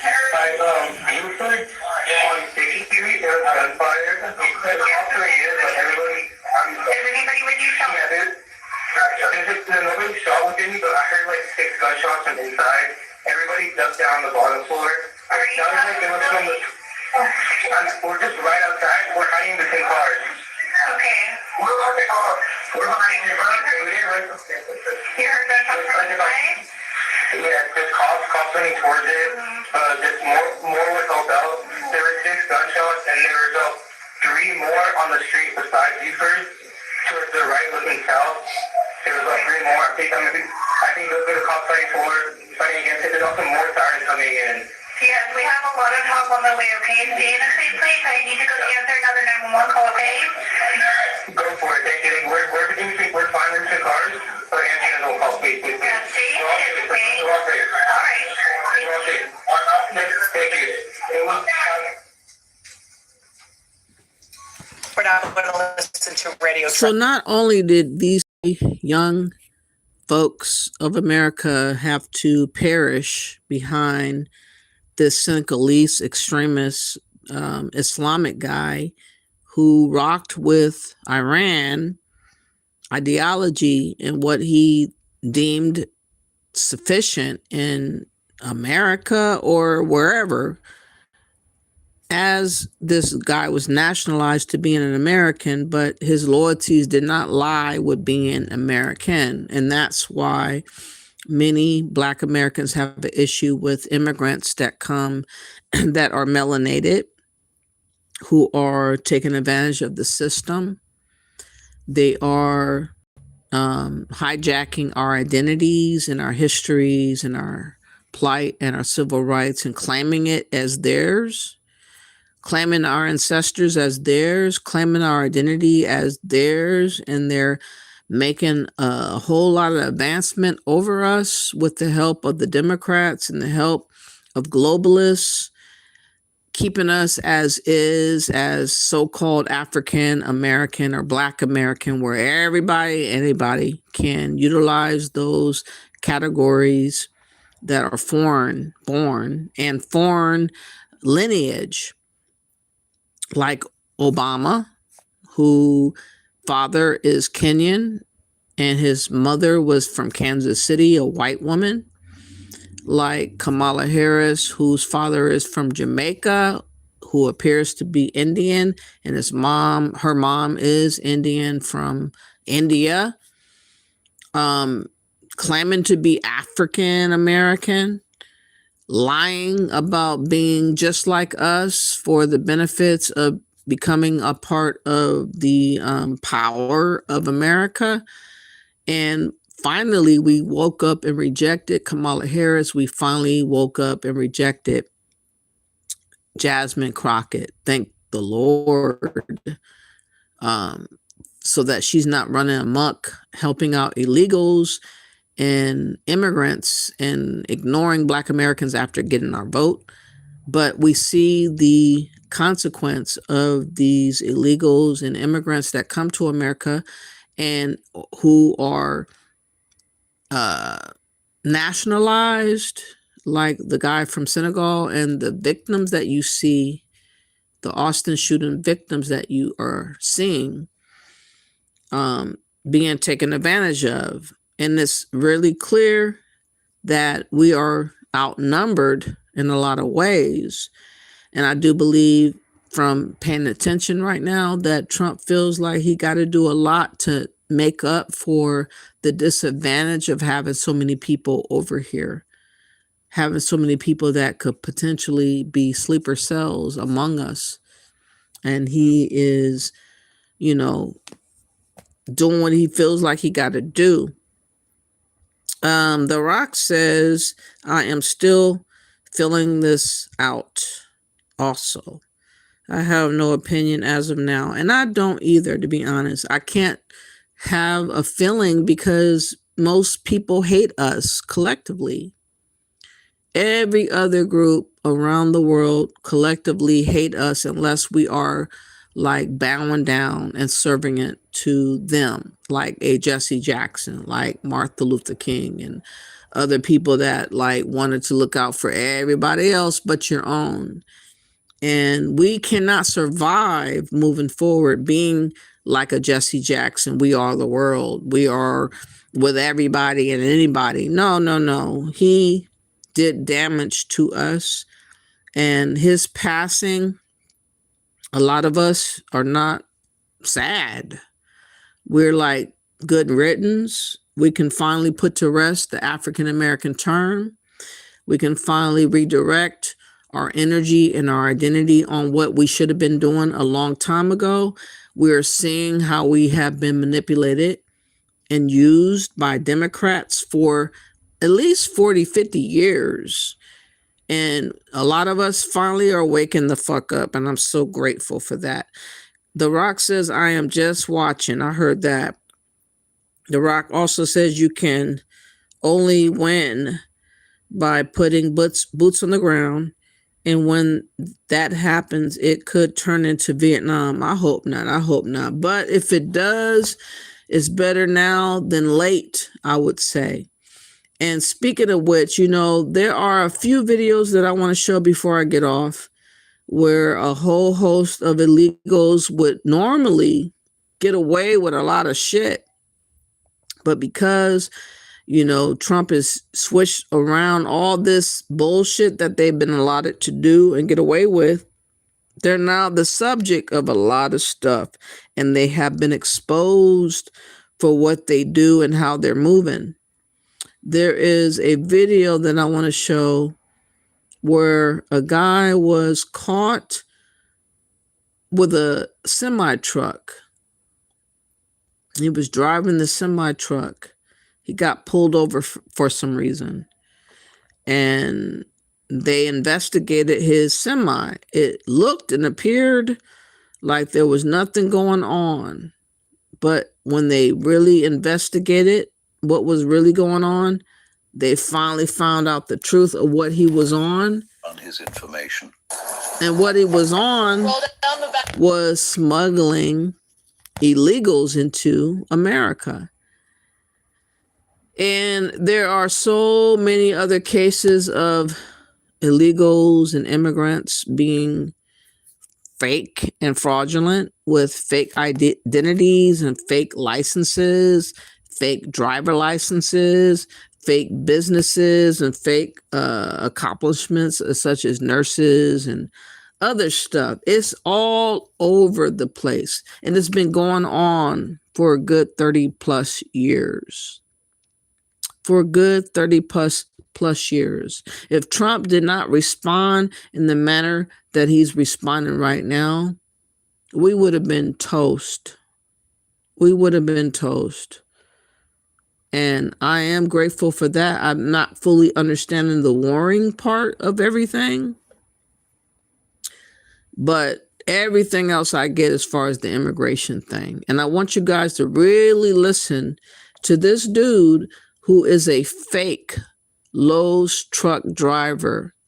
Ultimately, he was caught with 17, count it, 17 illegal immigrants that were hidden and concealed inside. And you would never have guessed if you just took the benefit of the doubt, looking with first glance and not really looking into what was going on in front of your face. And luckily, the times have changed where the border police and also police officers are not taking everything by first glance. They're investigating. They're looking thoroughly into what is going on, and this is what they discovered. Hit that like button. Let's go. Authorities conduct a traffic stop on what appears to be a Lowe's home improvement store delivery truck. Hello? Hi, what's up? Can you turn off the truck and come on talk to me? Because I can't see you and I can't hear you. Just step out. Bring your driver license with you. Let's step out over here in front of my car because I can't see you. Oh, yeah, you're definitely tall. Over here. Over there. Is that right here? Right here? Right there. You have your driver license with you? The reason I put you over is because your registration's expired. Who do you work with?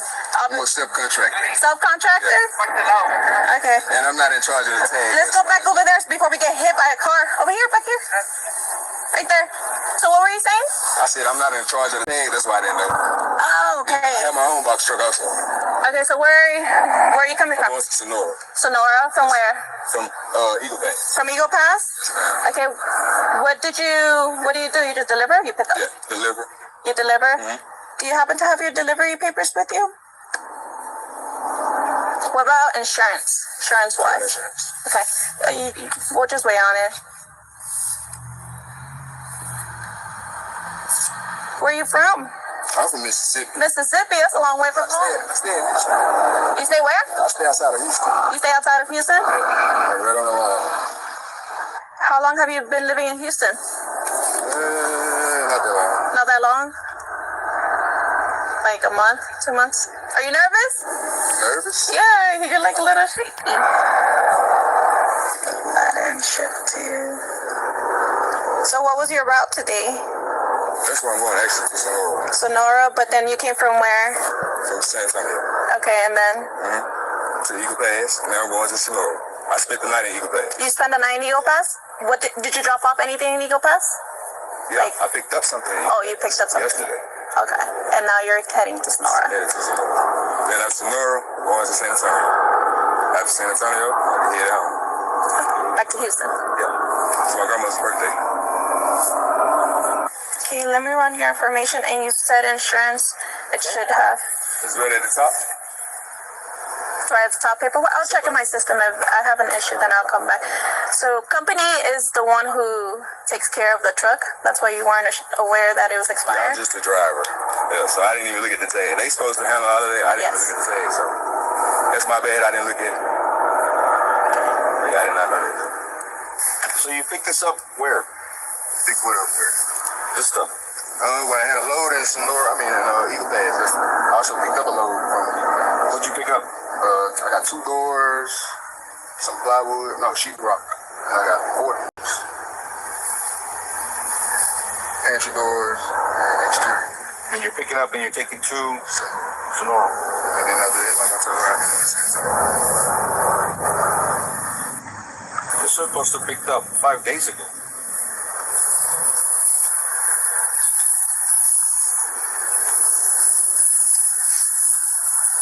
I have 2 of those, like I said.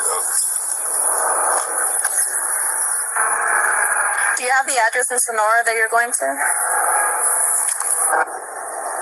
Have you ever been arrested before? Like, have you been in trouble before? No? I got a fight playing basketball.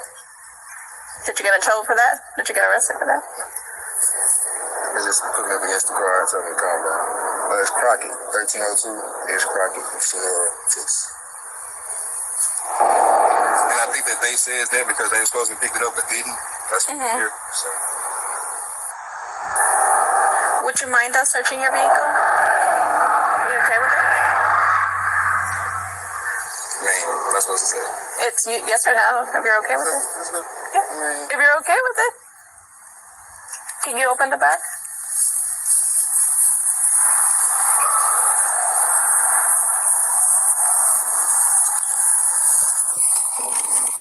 So upon first looking into the trailer, it looks like everything is everything, just as he said.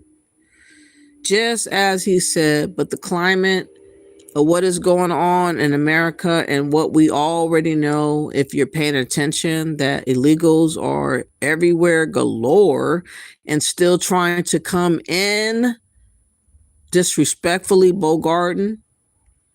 You know, you got to put your best cap on and look and investigate. And this is what happened. They did not take it for what they saw initially. They said, fuck that. We're going to investigate and really see what's really going on over here. And that's when they discovered what they needed to discover. Let's go.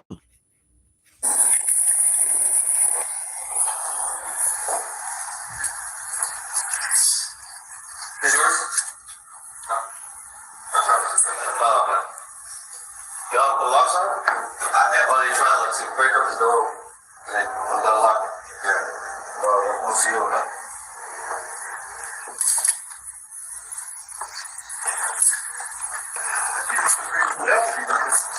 Upon further inspection of the vehicle, it becomes clear that this is a regular truck that has been made to look like a Lowe's delivery truck.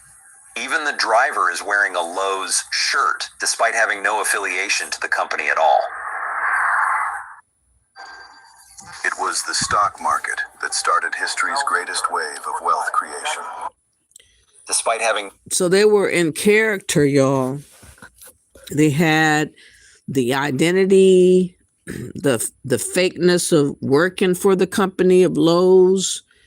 They went all in, even wearing a shirt with the name Lowe's on it. They went extreme with it in hopes that people would just take one look and look away and let them go on as before.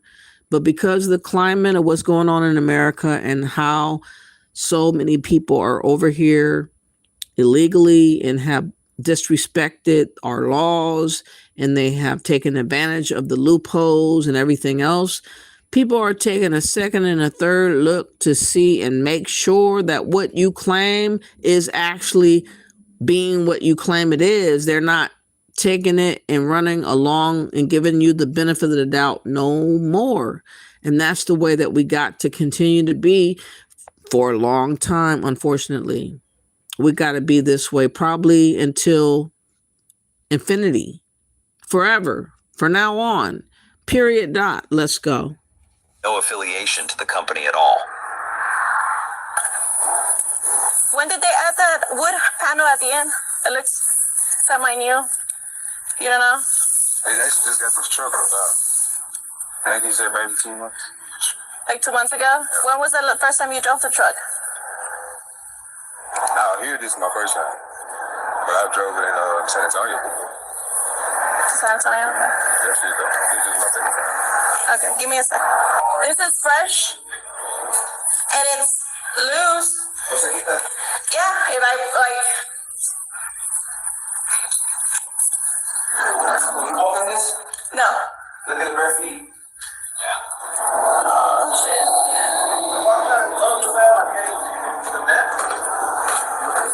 You see it? It's loose.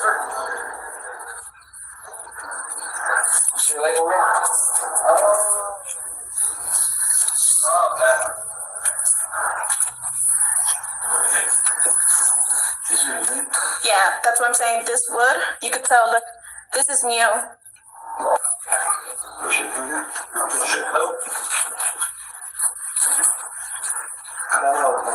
I see boss. I see them. Hey, uno por uno. Uno por uno, vayan saliendo. Uno por uno. Hold on. Espérese. Yeah, I can smell it from the outside. Smell it? I just, whenever I was smell it? inside and looking on the outside, that's all. Well, I saw the compartment. It looked brand new. It's a like, it smells, yeah. That's all I'm just looking at. Okay, uno por uno. Ven. ¿Qué tienes más en la mano? ¿Están bien? Ok, vente. Siéntate aquí. Ahí. Siéntate ahí, por la puerta. Sorry, you can see? Right there. Siéntate ahí. Cruza los pies. Ven. And just like that, they found all these illegals hiding in the crevices of this makeshift truck. And it's unfortunate that this has been going on forever, and Trump is stamping it out, and his policies are stamping it out. And a lot of people are jealous and upset that he's doing his job as a real legitimate president. But this is why we got to be on point and vigilant to everything going on around us, because they are very sophisticated in how they're maneuvering and how they're scamming and scheming. Look. I don't know how many there are. Okay. Unless you guys. We'll just put it here, see how many, then we can. Siéntate. Cruza los pies. Just like that, and then we'll get him out.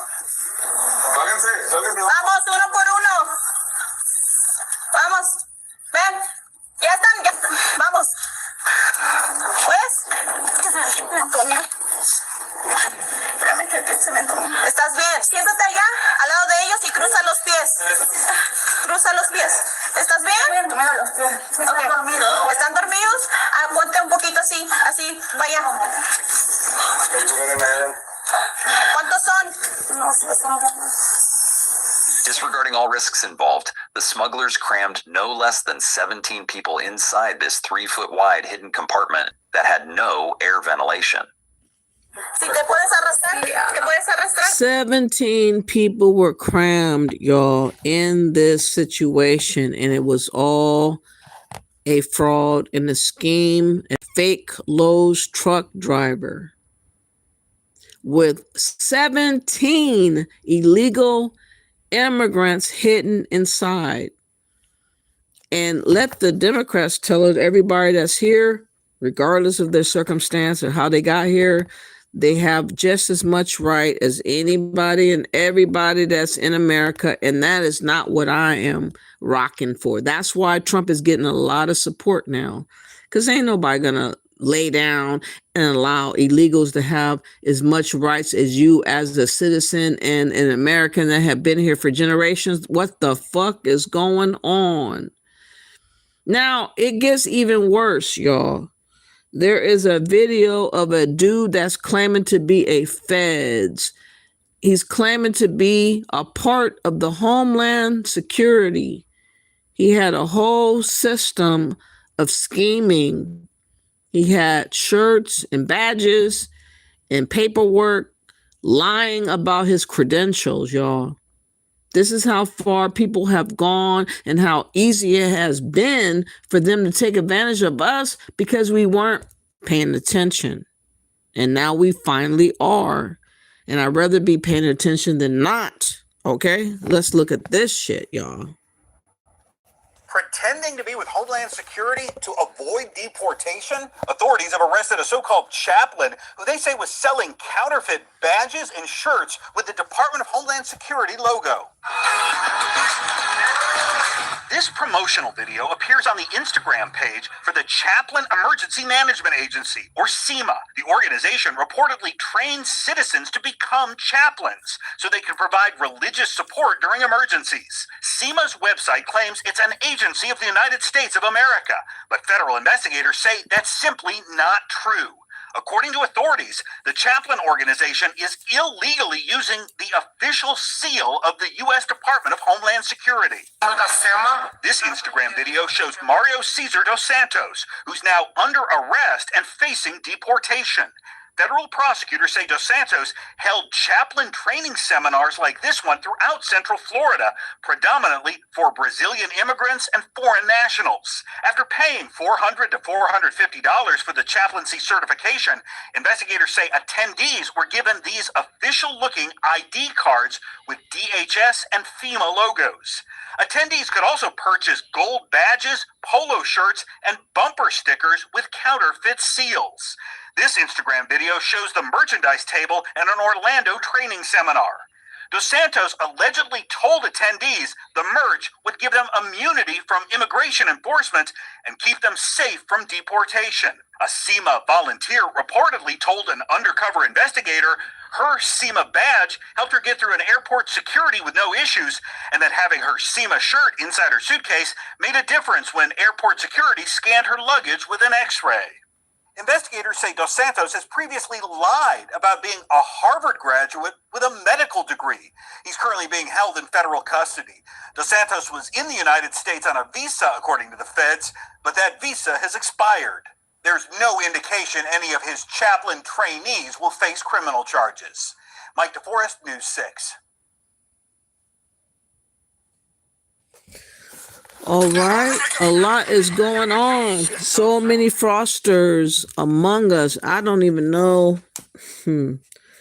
I can't trust none of them. I can only imagine that there are networks and networks of scheming and scamming immigrants. And that's what they never thought that they would have to face against the so-called propaganda of Black Americans. They thought they were out of the spotlight. They thought that they were being concealed forever, and it worked for a long time. I mean, we have been the scapegoat for the world, and I'm so glad that we are now being able to see things as they are. And we are not settling to be used and abused by those that have taken advantage of us. Delineation has really fortified our pursuit in being independent and free from these imposters that are among us and people that would like to just use us and spit us out. I am so appreciative that Trump sees things as they are. He's not saying directly on what we're doing per se, but I think he's in the know of a lot. And I am showcasing this last video, I believe, maybe a video before the last, before it gets too late. But there's a video of a woman that's from the Caribbean who was casually defying and disrespecting the law of the land as far as when she came over here with a visa, and how she just stayed as long as she felt like she could get away with staying. And finally she got caught up trying to travel abroad and coming back from her travel. Then she got caught up. But I want you guys to hear that there is a network of other people behind the scenes that are working with these illegals, working with people that are not here legally, to cement a pathway for them to maneuver and to scheme and scam into America. And it's okay if it was only a few of them, but there's never just a few.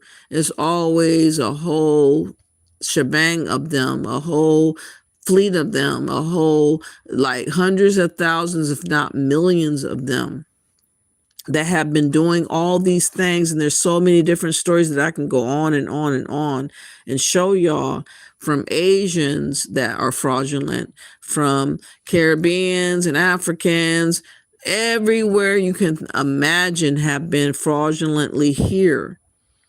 And Trump is dealing with everything. You know what I'm really wondering about? What is going to happen come June or July when that Supreme Court is decided on the birthright citizenship?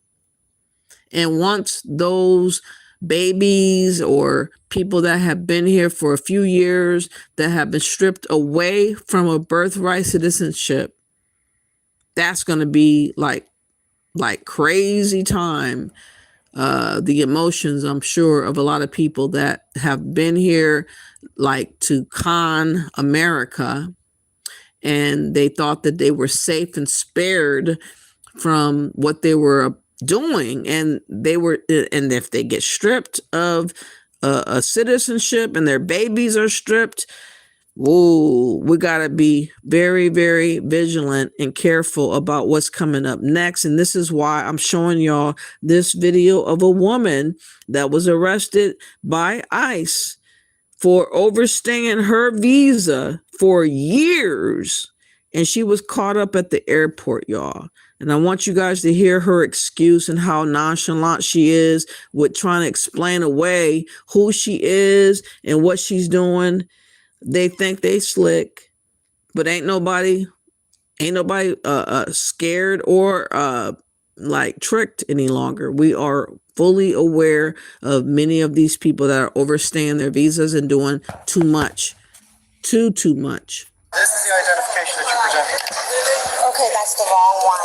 I didn't look at it. I just put it in my pocket. This woman was stopped at a Florida airport after trying to board a flight using a fake ID. But what deputies didn't realize yet was that she had overstayed her visa by more than 10 years, and her husband had too. So why is that ID wrong? I don't know. Maybe it's because it's the one that was in my purse. I have all of my stuff in my purse. If you go on my purse, you'll see it. What is wrong with it? I have two of my ID. Okay, but this isn't a real ID. Why do you have this? I always have it in my purse. Okay, why? I just always have it in That's my not an purse. excuse. It's a fake ID. You can't have a fake ID in your possession. That's not, well, I didn't know that. That's only for... You didn't know you couldn't have a fake ID. I didn't even know it was fake. How do you not know it's fake? I didn't even know it was a fake ID. Because I know they said once an ID have, well, at least the person who told me once my ID have all of my information and it's ID. Someone told me that they all I need to do is to go to this Thai place, and then the Thai place gave me my ID. You don't go to some place to get your ID. You go to DMV to get your driver's license. Okay, this place is like a DMV because I have two. The one I went to, what I did was I gave them my passport and they gave me an ID. That's my ID. But then this one right here is when I came. I don't know who it was, but they said that you could always just transfer your stuff to your ID. Just give me my information, so I transferred my stuff. I did the same thing that I transferred my ID from the DMV place to them. With them. Yeah. You get your driver's license. No, you don't. If you go in my purse, you'll see it, and if you go in the system and call them, you'll see they give you ID. Oh, who's them? It's called a Thai agency place, but they give you ID. They give you an international ID. All you do is transfer your passport over. That's me. I have a social What's your real license? Where's your real license out of? My real license is in my purse, but that's the same. Okay, is it from name. Florida? No, it's from here. This is Florida. Well, I don't know. It's from here. Okay, because we ran your name too, and your name doesn't exist either in our system.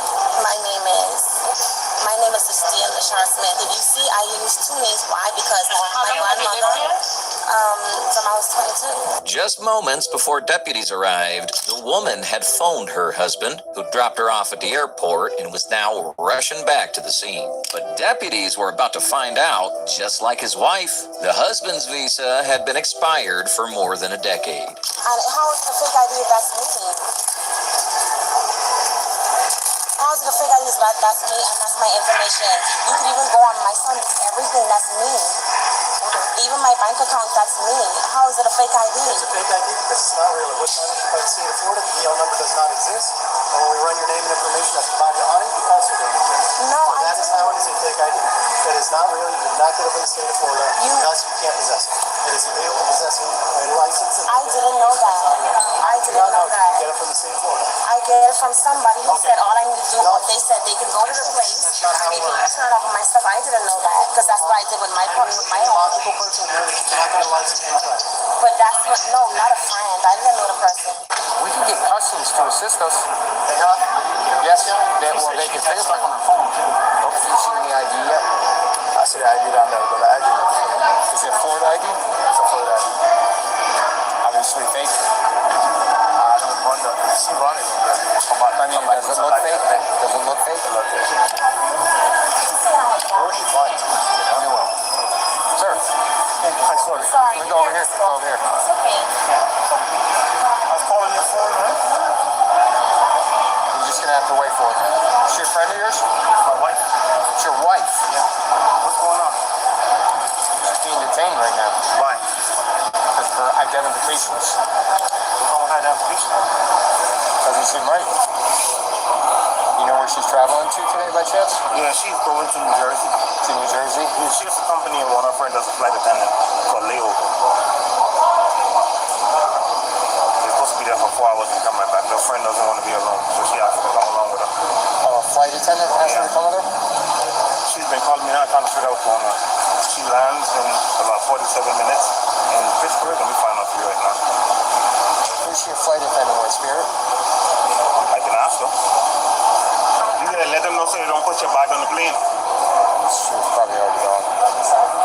How's she gonna get the bag back? I want to identification for that bag. Probably have to have it sent back. She's on a flight at 8 o'clock. Yeah, flight's at 8 o'clock. So that all of her passport, everything is in the bag. Be able to be removed off the flight. Are you here for us? I believe so. Want to film in? Something about a bikini.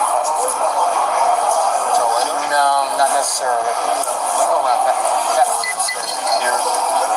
Yeah, just go right to here. Yeah, you just lift that up. What's your name, sir? James? You took a driver's test? Yeah, I took a driver's test. I even have a driver's thing in the Bahamas. No, over here. No, it's in the state. No, all I did was give them my information from that, and then I changed it over from my driver's license. I changed it over. You give them your information and you change it over. But over here, you know you're supposed to take a driver's test. It doesn't matter here. It's not in the country. You're supposed to take a driver's test. I thought you just give them your driver's license and they change it over. That's not how. I never knew that. In Florida and in every U.S. state, completing at least one U.S. driver's test is a basic requirement for a valid driver's license. There's no workaround. Her admission that she did not take any tests effectively confirmed what deputies already believed. The driver's license she presented was not lawfully issued. Now it was only a matter of time until immigration would arrive on scene.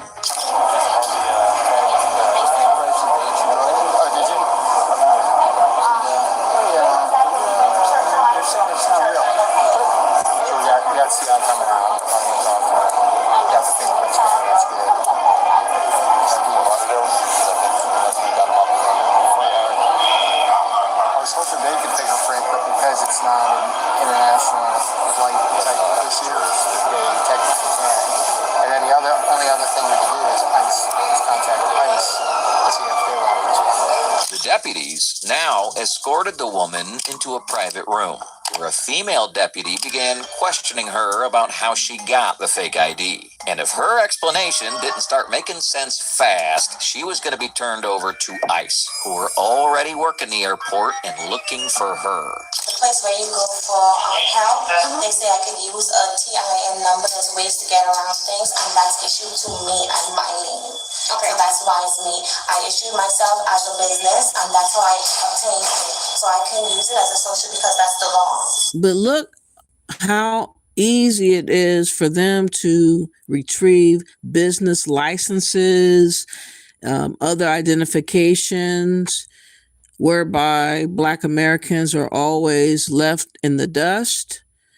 We only can claim one identity that's allotted to us to have.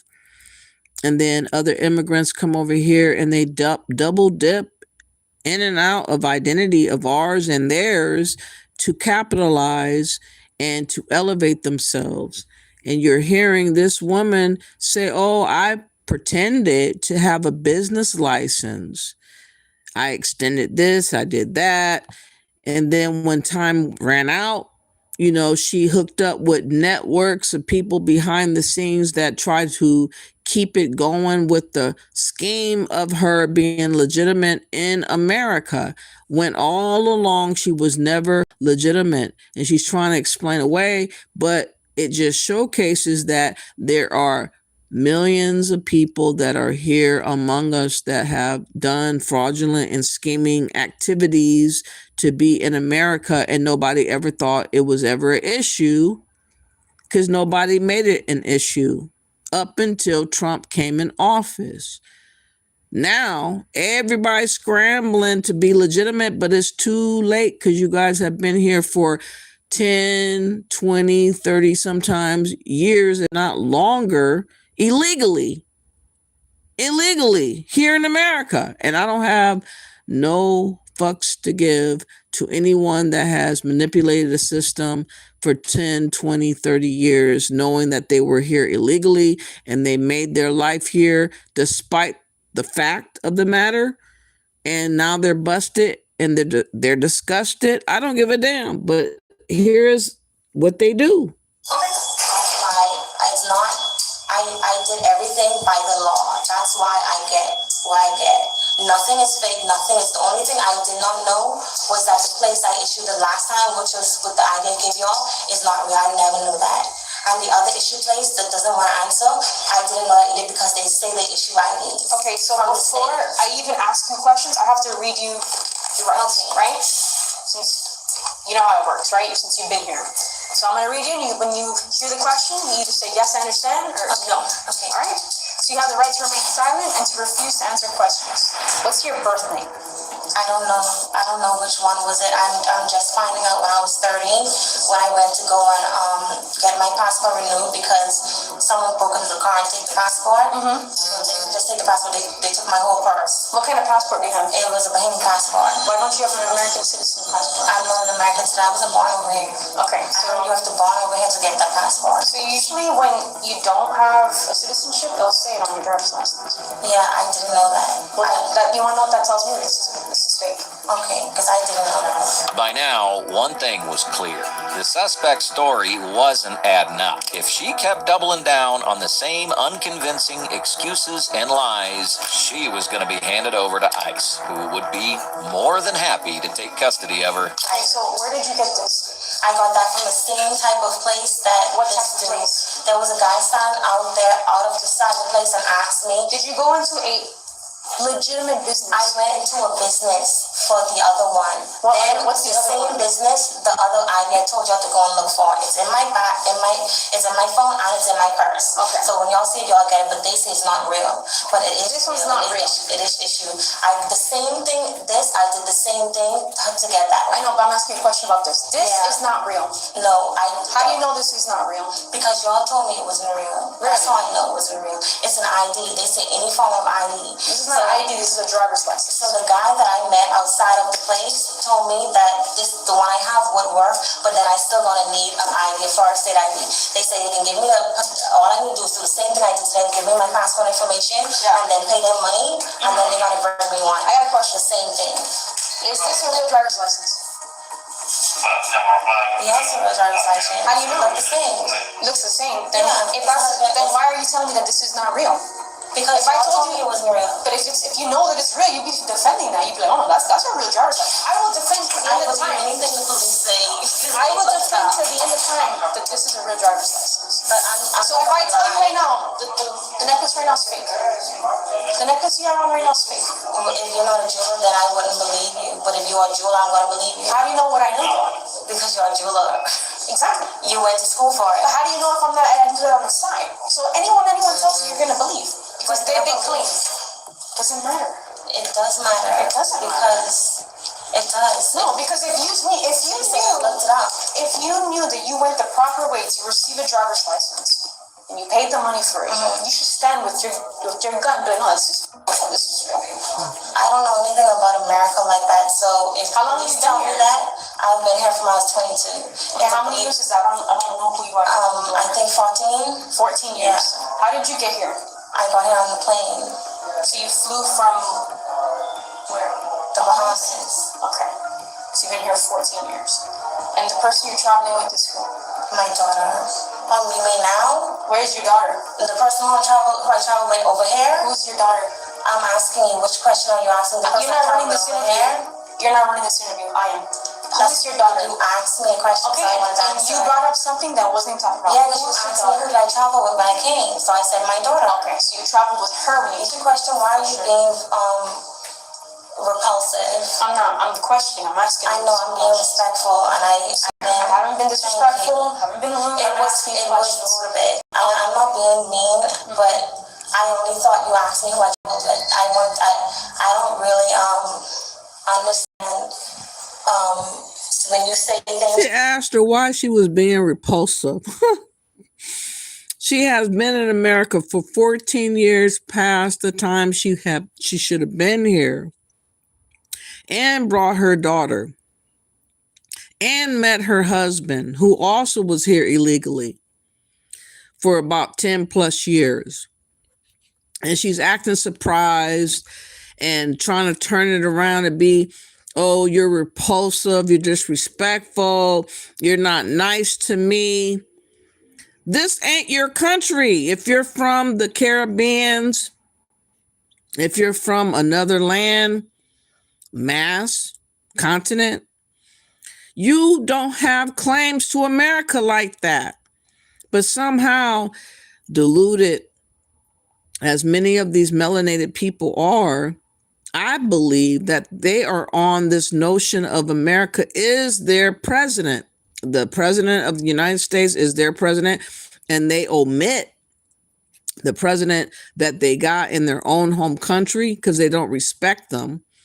And they want to have America lead, just like many other countries that have their country snatched, or the president snatched up from Venezuela or unalived in Iran.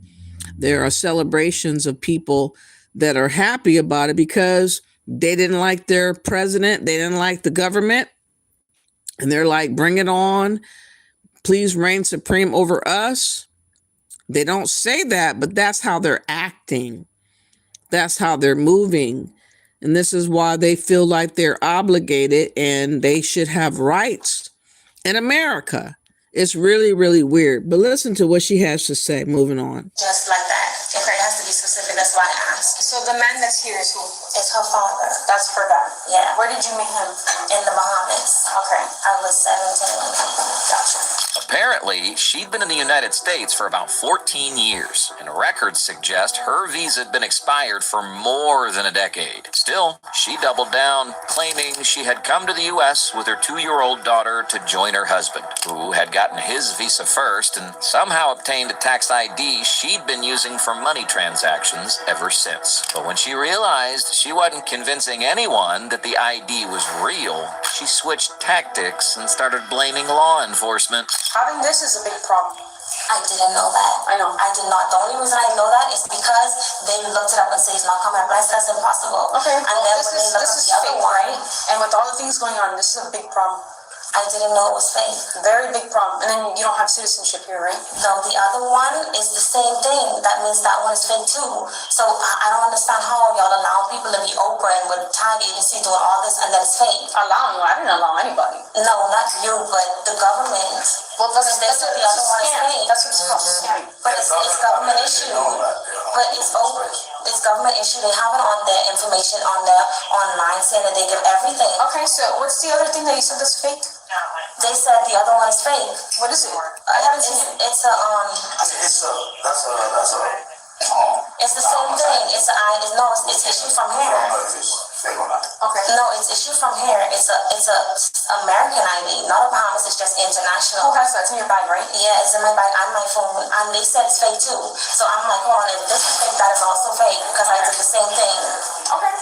I literally went and looked so that I can get around things. They said there's laws around everything, and I just have to do it legitimately. And that's what I did. I never knew that. In the Bahamas, they don't have like an American embassy? They do have an American embassy. That's the proper way to go from one country to the other. You have to apply in the American embassy. I know. When I came over here and I was in the but I went to the embassy. I have a embassy thing. I came over the right way. I came over through airplane. I didn't come on a boat. I didn't get smuggled in. Even if you don't go to the American embassy, you could still fly. You could still come in. Yeah, I know. In my passport, you will see in the system that I have an American visa. I came over with my visa. How long was it for? I don't know. The only thing is when I came. That's very important because when And that's the part y'all need to really listen to. She says she had an American passport. It is not a right for immigrants and illegals to have an American anything. And these same illegals and immigrants that come to America are trying to convince the indigenous American blacks that our status and our identity and our citizenship and our birthright don't matter. While at the same time, they're acting as if they are us that's deserving of the right to travel, the right to stay, the right to work, the right to be, and they're not us. This is why we talk about people tethering onto us. We talk about people pretending and cosplaying us. She's a perfect example of a cosplayer. She's from the Bahamas, and she's clueless or pretending to be clueless as to why she can't just be in America and left alone with her daughter and her husband. All three are illegally here for over 10 years, y'all. And think about her just being three in her own little family, and you compound and times that by 30, 40, 50,000 more. You can see a big issue with so many other people with this mentality to think and act as if they have a right to be in America when they do not. And Trump is changing the perception of what people have been banking on, which has been allowed by the Democrats, unfortunately, and fortified by these globalist Marxist groups. And finally, the shit has hit the fan. And here she is lying as best she can. Let's go.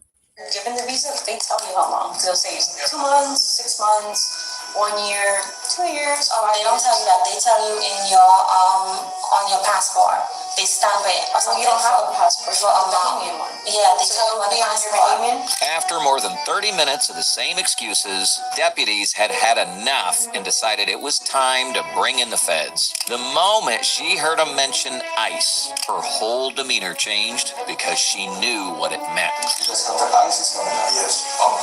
That's the one over here at Hollywood? Yes. All right. Excuse me, I've done ICE before. Sorry? I've done ICE before. I can't go back home. That's not a hard decision though. I still knew that that's going to cause me to be on the line. I already explained that to them. That's the reason why I came with my daughter. The woman was handed over to ICE that day. At the last reported update, she remained in custody after every motion she filed in court seeking release was dismissed. Her husband never became the subject of the criminal investigation on scene. It was only later, after records were checked through immigration databases, that authorities learned the truth. His visa had also been expired for more than a decade. There's no public confirmation of deportation yet, but follow my channel for any updates on this case. So until she heard the word ICE is when her whole tone and demeanor changed. But I'm so glad that things are turning around where people are going to have to respect our laws, the boundaries that we have in place. And I'm glad it's happening in conjunction with our delineation movement. Because again, there's a whole host of immigrants and illegals that are trying to pimp us into submission of accepting being non-lineage. Here in America, everybody else has a lineage. Everybody else has a name specific to their lineage group. And people are upset that we are taking provisions to make us known. They're upset because they've been able to just take advantage of us and use us like we're hoes. And we're saying, no more, bitch. No, no, no, no more. Sheena says, I hope he gets banned for life. Who you talking about? Did you hear about Abel Carbajal, the Republican from Miami? He has a high office who had a group text. What group text did he have? He said radar things about Black Americans in the small hats. Did he really? What did he say about Black Americans? And yes, definitely she was lying. Most definitely. The last story I'm going to talk about. How in God's green earth is a mayor going to be allowing, well, the office of this mayor to be allowed to have the position of a mayor, and you are not even legal? That's what happened with this next story, y'all. And after this, I'm going to conclude my live, but this is going to be all I need to show. There was actually a mayor that has been recently stripped of citizenship, or looking to be stripped of citizenship there in Miami, excuse me, by Trump. A former mayor caught in the lie of a fraud. But how did he get to be a mayor in the first place? Why didn't we know? Why are we late? The Democrats definitely not giving a damn about who they elect as mayor, so long as they are positioning themselves to be in power, and they prefer to have illegals and immigrants to be in the places of power because they will bow down to the Democrat. Listen to this whack ass story right here. You guys will not believe this bullshit. Over in Florida, the Department of Justice has just filed the necessary paperwork to revoke the U.S. citizenship of the former mayor of North Miami. You see, according to court documents, this man right here, his name is Felipe Benami. He came from Haiti. He entered the United States illegally, and then once here, he used two separate identities to become a U.S. citizen. You see, the U.S. He used two separate identities. Peep the game. He used two separate identities. A guy from Haiti came over here and masterminded two different identities and was able to use and manipulate the loopholes in the system to advance himself into being a mayor in Miami. So many other cases of people have lied. There was another guy with braids also manipulating and lying about who he was. It goes on and on and on and on. This is why Trump has to put the hammer down and get rid of these clowns that have been able to just be up over here. I'm not in support of illegals taking advantage of the loopholes of the system to get in power and then abuse and misuse and abandon Black Americans for their own advancement and their own people elsewhere. That's what these immigrants have been doing. They come into power, they pose as so-called Black folks, using the term Black. And when they get in power, then they don't look to advance everybody in the so-called category of Blackness. They look to advance their people that's outside of America over looking and concerning themselves with us. But this guy right here had been a mayor for a while before he was called out. Let's listen to the details of what had happened with his bitch ass. Citizenship and Immigration Services, which for your reference, it's a sub-agency underneath the Department of Homeland Security. They conducted a full investigation and they found the following. In order to get into the United States, Felipe switched out the photo in somebody else's passport cut it out, and put in his own photo. And then using that fake passport, he was able to sneak into the country under the assumed name Jean-Philippe Hanvier. This happened, by the way, all the way back in July of 1995. However, Jean-Philippe 1995, this dude have worked up a plan, stole someone else's identification name, and put his fucked up face on the identification and assumed the identity of an American and lied. Since back in 1995, y'all, that was a long time ago. And all that time that he was here lying about who he was allowed to become a mayor? My God, this is crazy. Was eventually ordered to leave the country. He was ordered to be deported by U.S. authorities. And allegedly, he did leave the country. That's because initially, Felipe appealed the government's deportation decision, but then later, he withdrew his appeal and he told U.S. authorities that he did return to Haiti. But in actuality, he hadn't. Instead, according to court documents, he remained in the U.S. He began using a new alias, including a new name and a new birth date, and he got married to a U.S. citizen in order to gain permanent residence status. So he covered all his bases. So he goes, after being busted with the fraudulent identification back in 1995, he followed it up, lied about leaving America, assumed a whole nother name in 2001. And on top of that, he furthered the confusion with becoming married to an American, hiding behind the identification and the status of being married, so that nobody would know who he really was.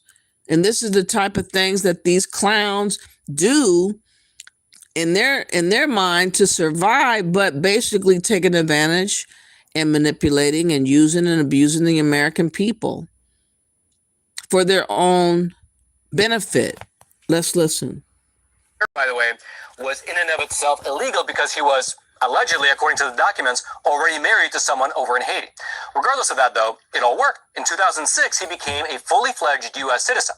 And now you would assume, given this backstory, that Felipe would just count his blessings, be as low-key as humanly possible, and just be happy with himself for pulling off an amazing heist, enjoy his U.S. citizenship, and basically ride off into the sunset. But that is not what he did. Instead, Felipe entered local politics, serving on the Miami City Council for 6 years until eventually he got elected as the mayor of North Miami.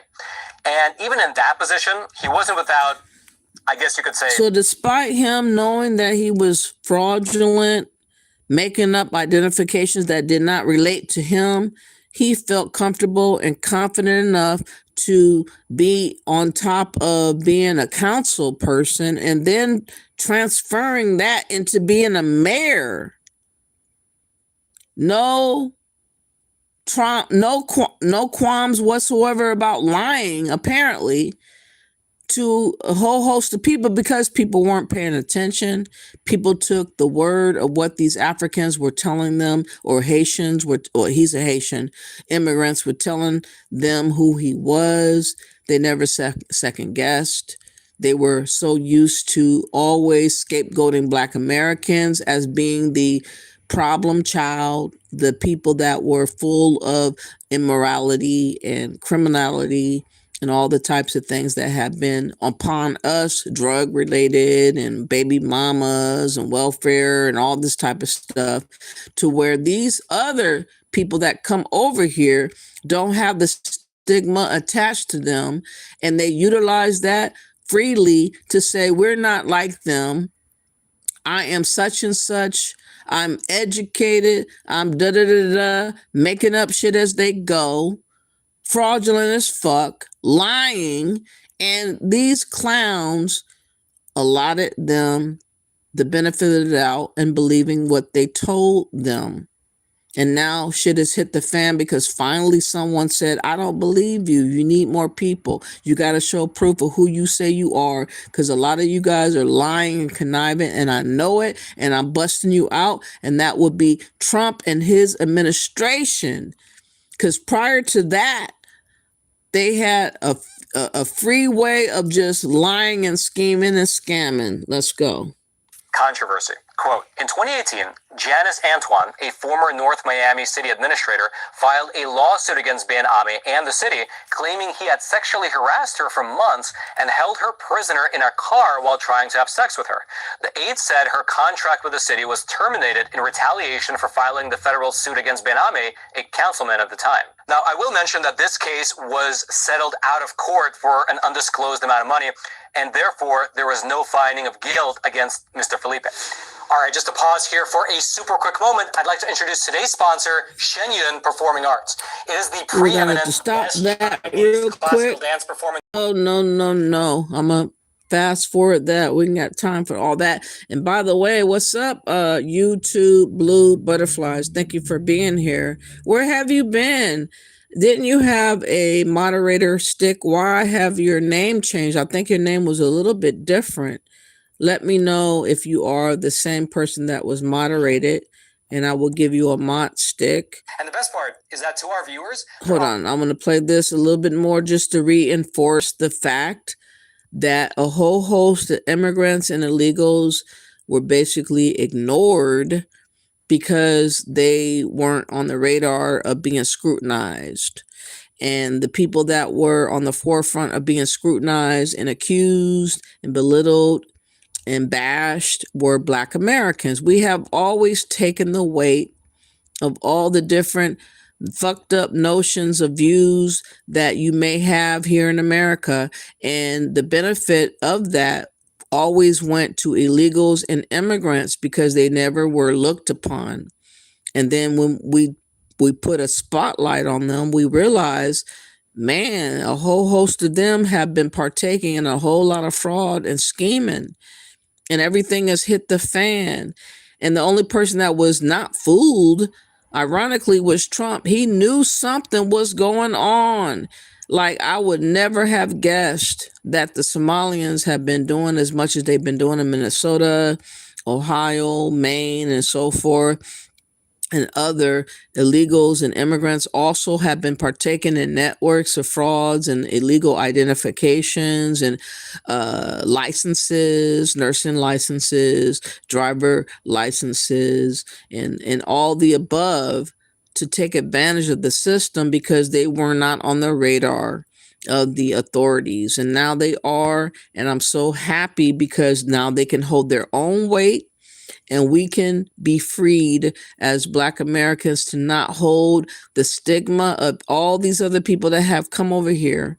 They can hold their own weight because we have delineated, and we're showcasing that fact. Whenever we hear of people that have committed crimes, it's on you to hold the weight of your own crime. We're not sharing in the notion of being Black. Fuck that. Fuck you, and fuck the notion of being Black. If you're a criminal, use a criminal in your identity as a Haitian or an African or a Jamaican or whatever the hell you have been. That's where you will remain. Offering a special promotional deal. Just buy your tickets over on the Shenyun website and use promo code ROMAN26 to avoid paying both the ticketing fee as well as the facility fee. That's again promo code ROMAN26. I'll throw a link to the website where you can find all the different show dates and cities. It'll be down in the description box below. However, unfortunately for him, his luck basically ran out when the Trump administration began cracking down on federal immigration fraud. And part of the Trump administration's crackdown was checking for duplicate fingerprints in the immigration system. And when they looked at the fingerprint system, they found the same fingerprints for Mayor Felipe Ben Ami and another man named Jean-Philippe Hanvier, who was the man who was previously deported. Quote, Ben Ami's immigration fraud was discovered and confirmed through a comparison of fingerprints that he provided under the two identities. That comparison is part of an ongoing national initiative called the Historic Fingerprint Enrollment Project, a joint effort of the United States Citizenship and Immigration Services and the Justice Department.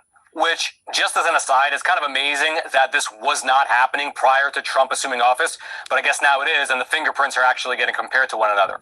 Regardless, as such, Mayor Ben-Ame's citizenship is now in the process of being revoked, with federal prosecutors accusing Mayor Felipe of, quote, falsely telling authorities that he had not practiced polygamy and has not given any false testimony to obtain immigration benefits. Now, here I will, of course, mention that Mayor Felipe has still yet to have his day in court.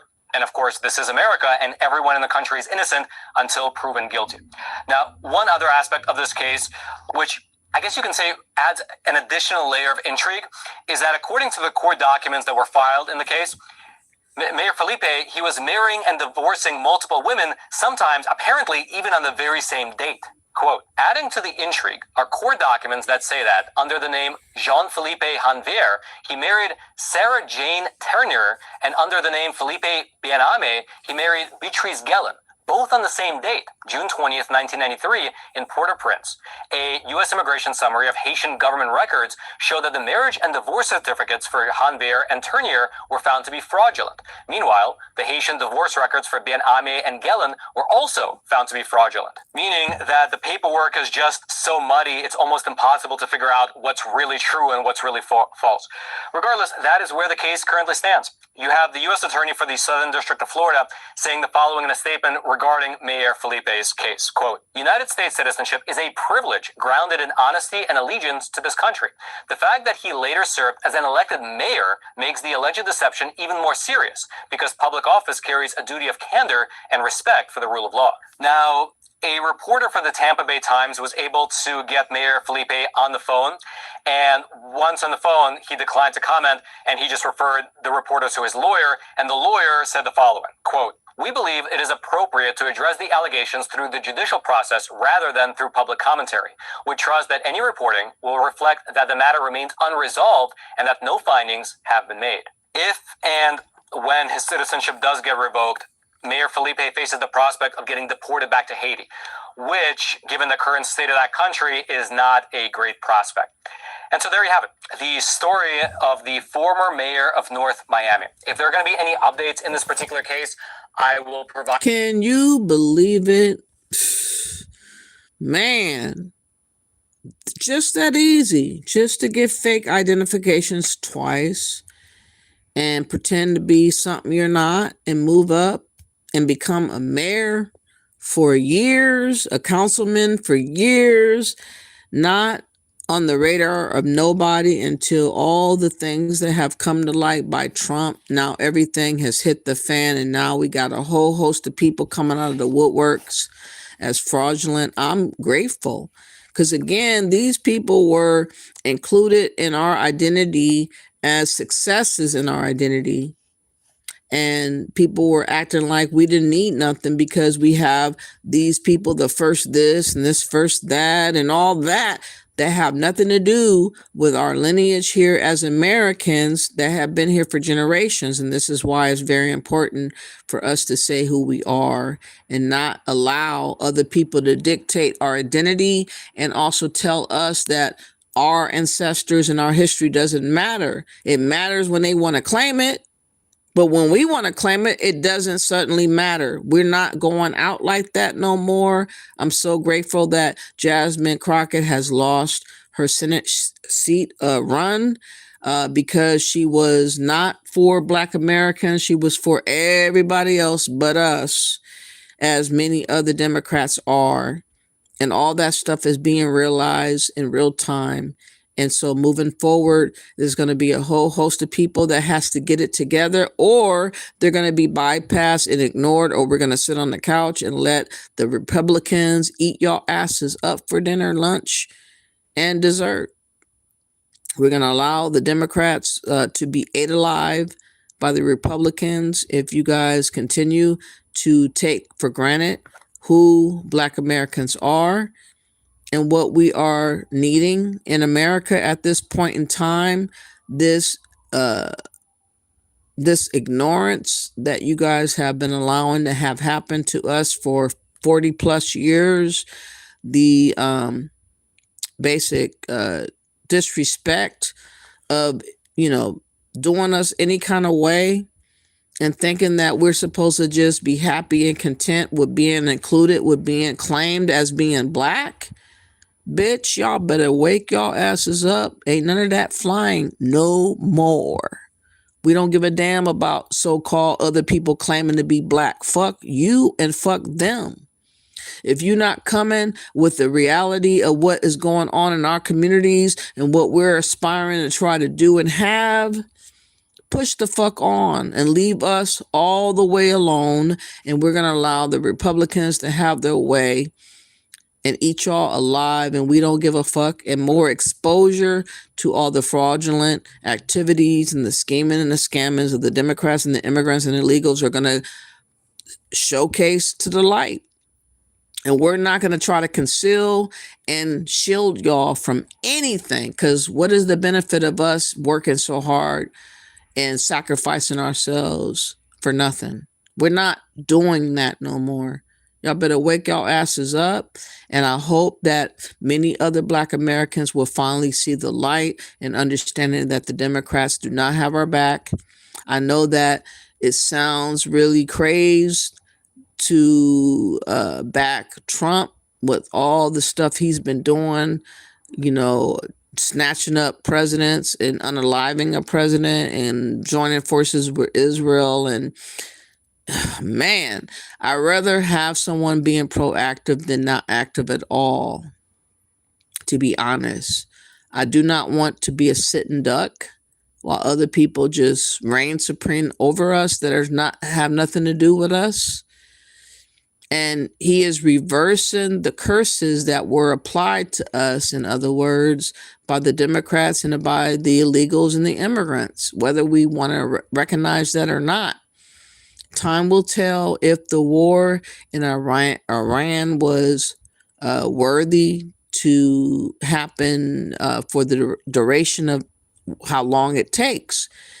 But again, there's so much stuff going on that needed to be handled, and he is stopping and blocking a lot of activities of people that are not of the soil, that are not American, that don't have better intentions for us, and they are basically lying in wait to strike. Be vigilant.